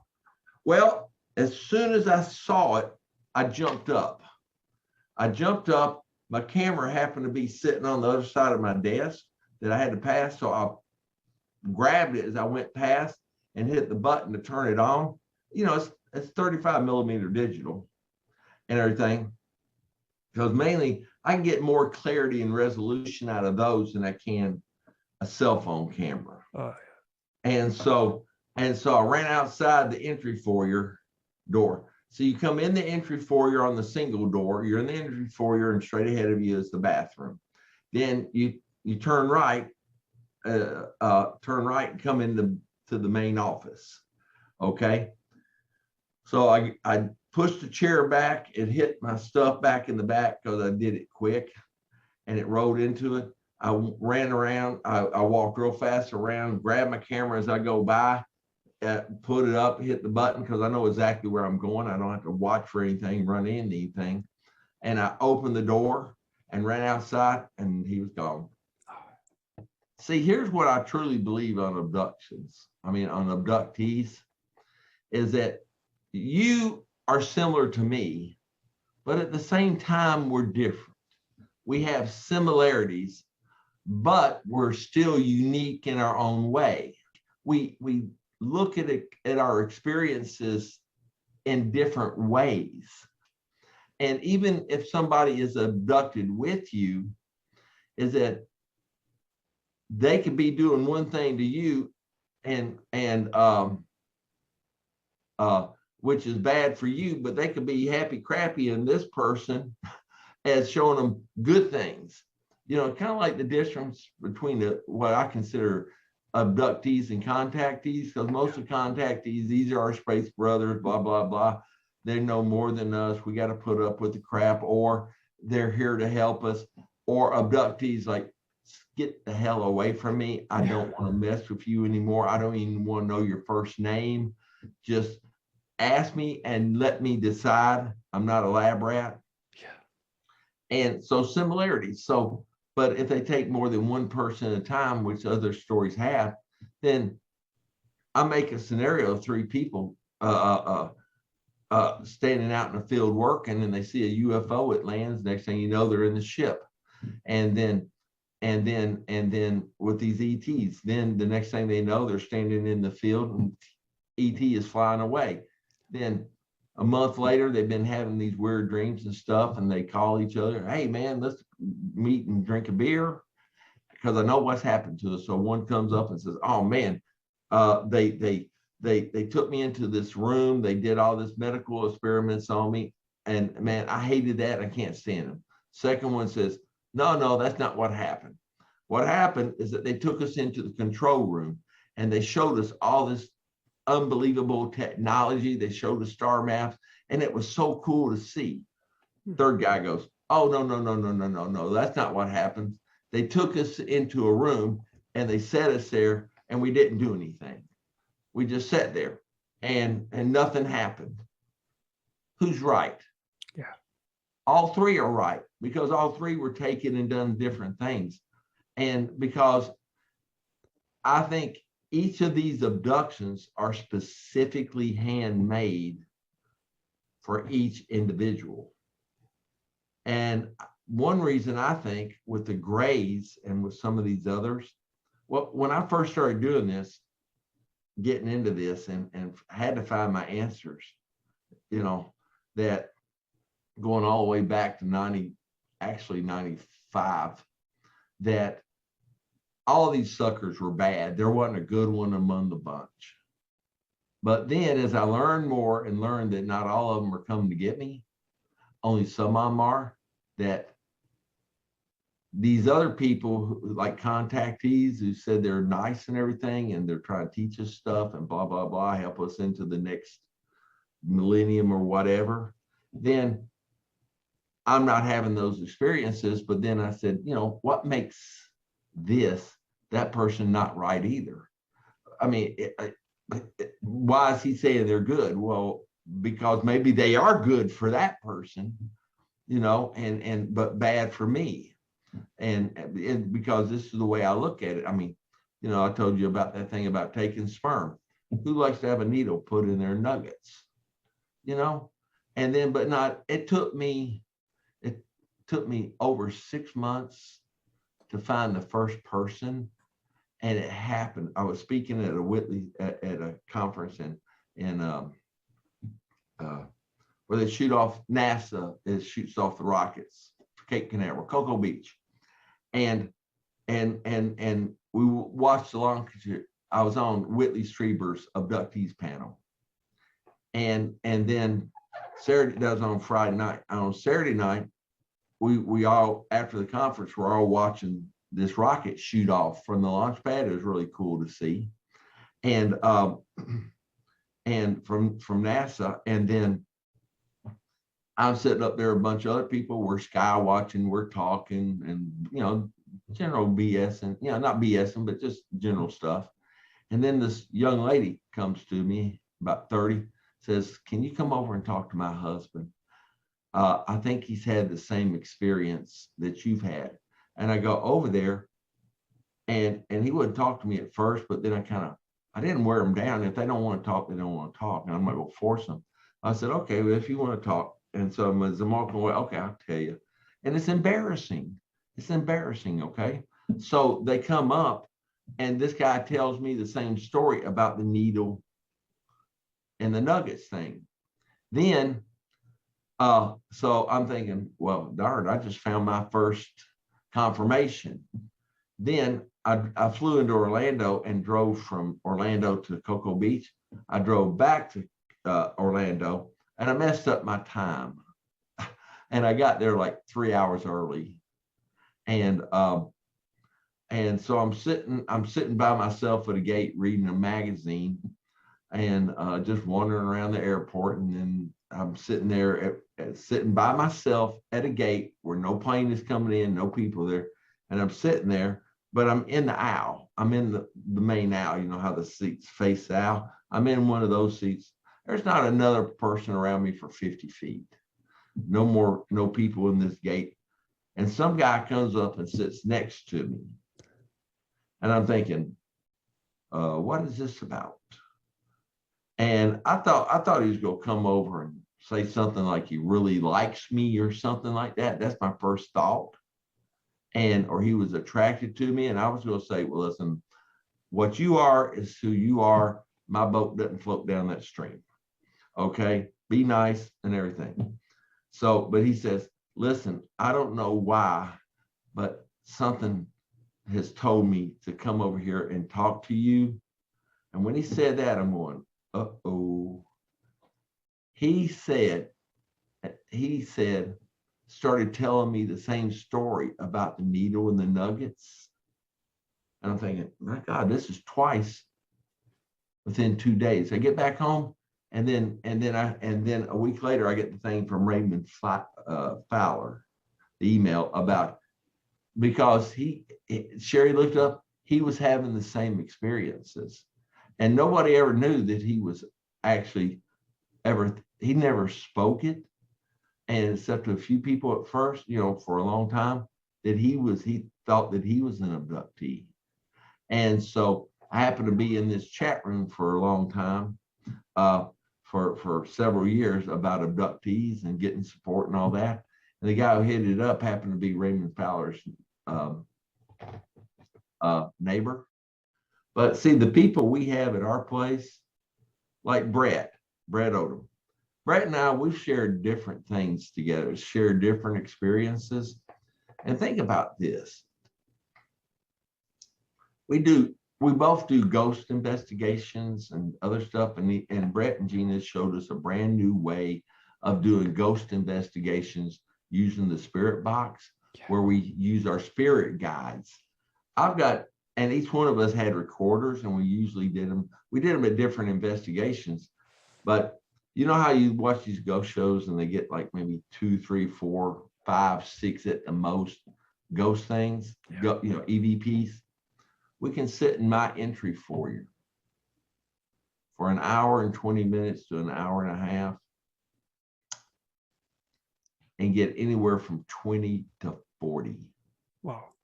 We're doing it a different way, and we've got it hooked up to speakers, and to hear our voice over the static as it runs. We've got a microphone that we talk to so you can hear our voice. We run it through WavePad or Audacity to clean it up. Just in my computer alone here, I've got over 3,000 EVPs that we've done through gatherings and everything. And they get interesting. Some of the things. I'll tell you this, we got one, and when he comes on, the ghost quit talking. The ghost quit chatting. The spirits on the other side, and this guy talks, and it's a very mechanical type of voice, except for one EVP I got. And he said he's Enoch. Some people heard it as Enoch, some as Enoch and stuff like that. So I'm thinking Enoch, Aniki and Anil, Enoch, the guy from the Bible, from Old Testament thing. And so I asked him one day, and so we're one of the questions I asked during the session is, are you the God of the Bible? And he goes, 70. Man, what the hell is 70? Are you the God of the Bible? 70. I couldn't figure out what 70 was until I talked to this good friend of mine. My name is Sue, and she's been going to not talks, but also classes about J.J. Hurtak that talked about the keys of Enoch, and talked about this amazing place under the Sphinx and stuff like that. And the keys of Enoch are the 70 steps to enlightenment. Oh, wow. And we asked Enoch,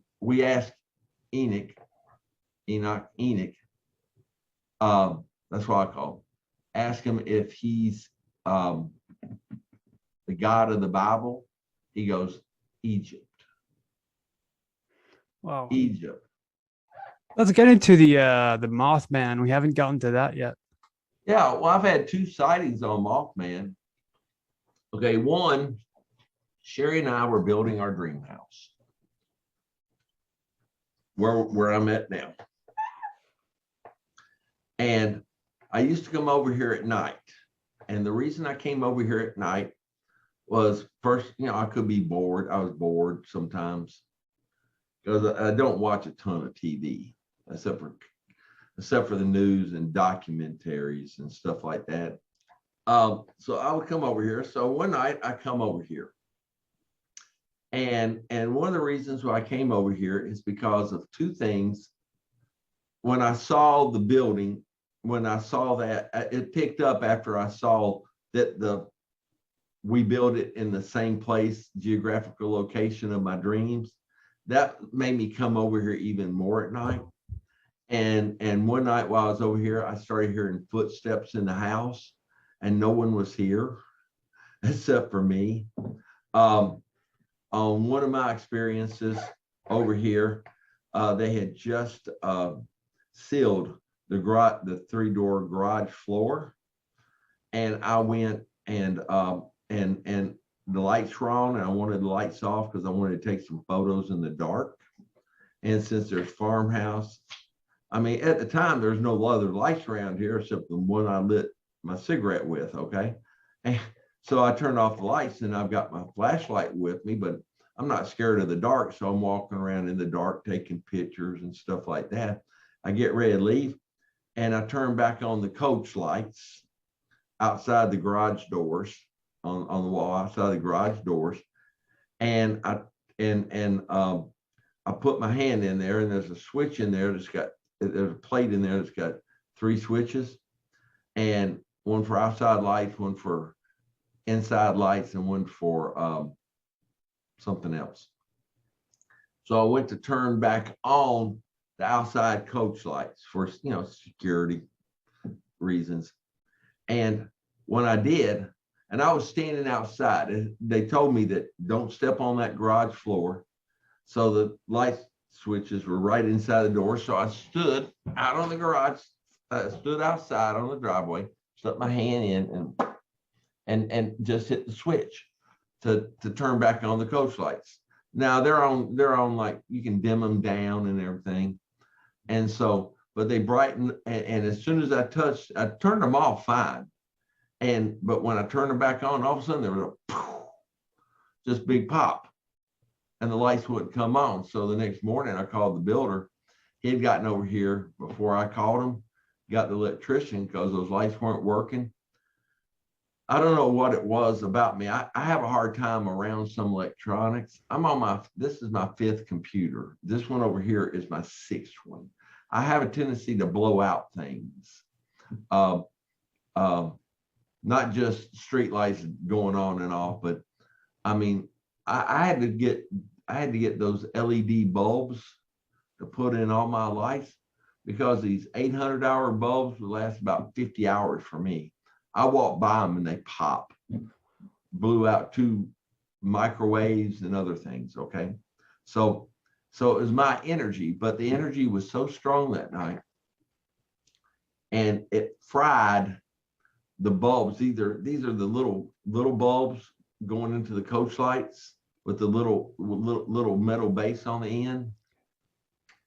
That the only thing left of the lights was the metal base. Everything else had been vaporized, and I blew out every plug, even though it was not on the same circuit. It may have been on the same main circuit coming in to that, but it was on the different line going to the plugs. I blew out every plug in the garage, like 7 of them. Wow. Just blew them out. They had to replace all that in the coach lights. And the guy who owned the electric company, he came over and says, I've never seen these. I've seen bulbs burn out before. I've seen them explode, but I've never seen them where the only thing left are the metal base. Says, wow. We don't even know where the other parts are. Wow. Yeah, I did that, the glass and everything. So I came over here, and that happened. And one night I'm over here, I'm taking photos and doing this regular thing, hearing footsteps again in the house.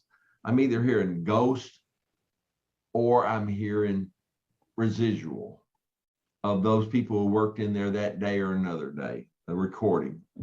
So I'm going home on the little country road, and Sherry and I are renting out a house in Spring Hill, which is a little small community.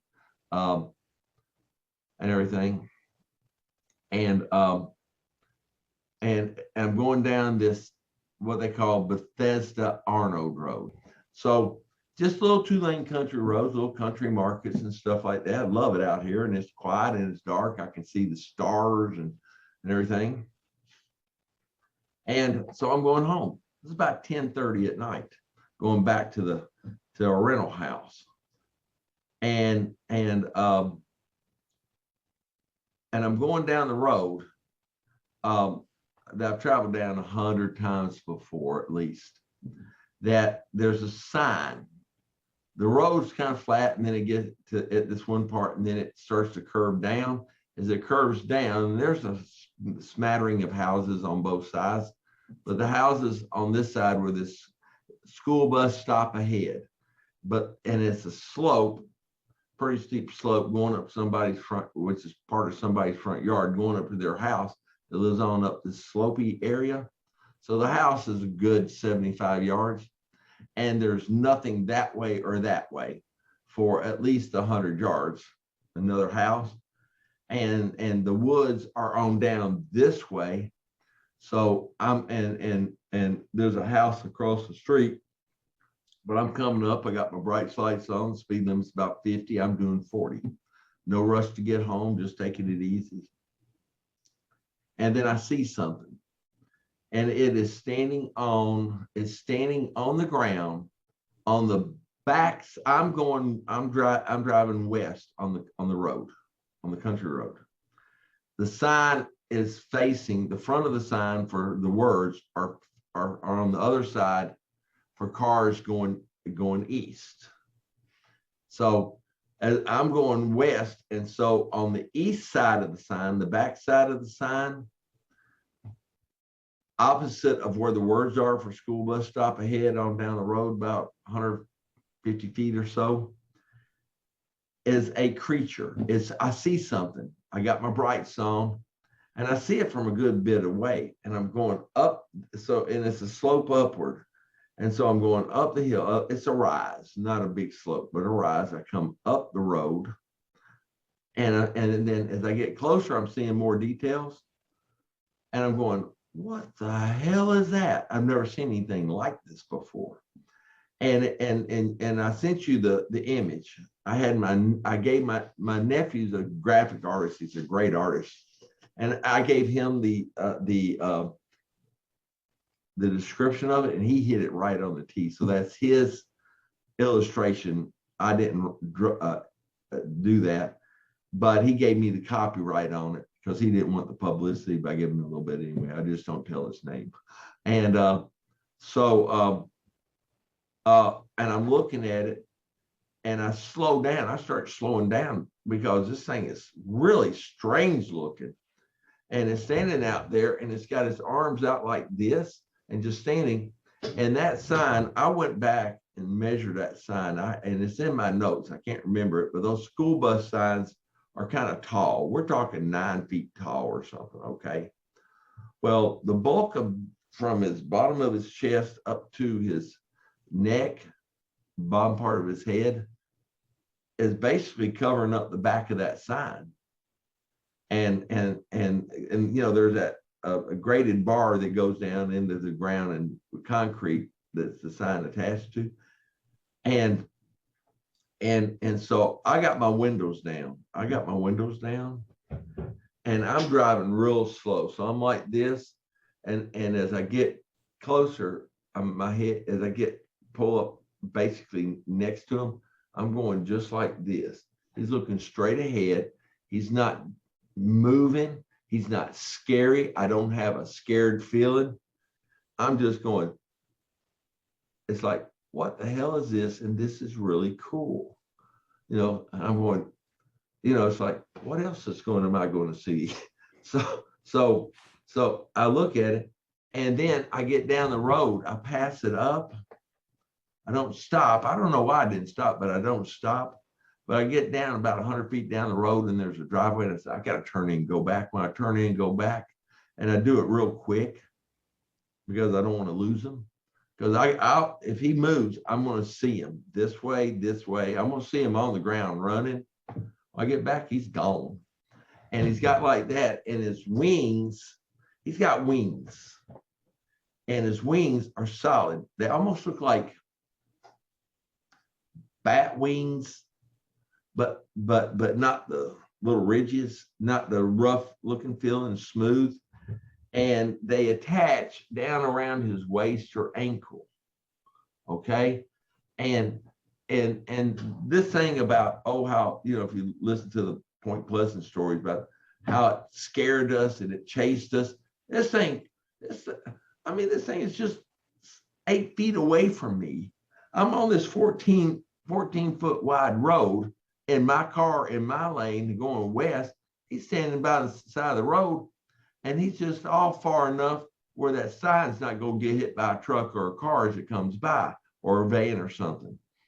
And so he's no more than, you got the 7 foot of the road, and you got probably another 2-3 feet max to the back of that sign where he's standing, and he's covering a good bit of that sign. 10 feet, and he could have gone, phew. He could have flown in my window. He could have pulled me out. He could have done anything. He didn't. It was just that. It was just, okay, I'm going to let you see me, or whatever. I get the feeling that these things want me to see them, but damn, they won't let me get pictures of them hardly. And which is kind of frustrating, but I guess it's the way it's supposed to be right now. And so I turn around and he's not there. Then I write up the story, but I don't call it Mothman. I call it a Mothman type creature. And I went around and asking other people if they seen it. down at that country market. And I think they think I'm a little crazy. And they said, I've seen some strange things around here, but I hadn't seen that. And everything. Real nice folks, though, and everything. Then it was either a year later, I think it was about a year later, that Sherry and I are going on vacation to Destin. So, and we got to take our 2 black labs to the place where we're boarding them. So I go pick her up at her office, and then we drive to over to past Franklin, Tennessee, over to a place called the Farm. It's a great place for dogs to board. And then I take her back to her office. Then I drop her off. Then I come up and I get on the interstate, and I want to get back to my house kind of quick because I need to cut the yard before we leave tomorrow because the grass has gotten, of course, summertime. This was summertime because we go down there at different times of year. So I rush home. I get on the Interstate 65 South. I'm going down the road and interstate, and it's about 3 o'clock, 3:30. And there's not it'd be beginning of just at the start of rush hour traffic. So there is some cars, but not bumper to bumper. And I'm in the far right lane because I'm getting off at the next at 840, which is just 2 short exits down. Well, I'm driving down, and then all of a sudden, out of the blue, I see something to the right, and it's coming out of the valley between the slope and this higher hill area. And it's a rock. They had to cut out the rock, so it's got a rock face over there. And so it comes out like this, and it comes across out of the valley, across the green area between the gravel part of the interstate where it begins on the side to the fence line for the farm field. And it comes across, and there's like 4 lanes there. And so this thing comes across the first lane. When it gets about in front of my car, it turns, and then it goes back towards the valley at an angle, but instead of going into the valley, it's angling towards the woods on the rock that's on the rock bluff. And when it's coming out, it's got its arms out behind them and spread out, not flapping the wings at all, just comes just out like that. And when it gets in front of my car, it does a hairpin turn. Not a hairpin, but a paperclip turn, like that. Okay, yeah. It does a paperclip turn like this, and instead of going straight back, it angles out to the corner of the farm field and then up into the woods that go up onto the higher part where the rock face is. Now, but do you have any like a closing statement you might want to get into, a message to those watching right now? Well, yeah, 2 closing things. Since you asked me, one is when I was going to church, and something told me to kind of go off on my own to search for God, higher power, Jesus, whatever, whoever, on my own, that I remember a talk that the preacher was giving in the Methodist church that my wife goes to. And I think this should apply to everybody, is that nobody has the same, has not one answer fits everybody. And so what he said was, listen, look, and learn, but make up your own mind. And the second thing is that I really appreciate you letting me get on tonight. So huge thanks for coming on, Sandy. I had loads of fun tonight. And to those watching, hope you enjoyed tonight's show. More interviews coming up, and I'll see you guys next time. So take care, everyone. Hello, everyone. This is Mr. Gray, and thanks for watching today's episode. If you are an abductee, contactee, or experiencer, and you believe that your story could help others, please feel free to contact me through my YouTube channel email. When it comes to experiencers, the ET phenomena, and the future, remember, truth will out.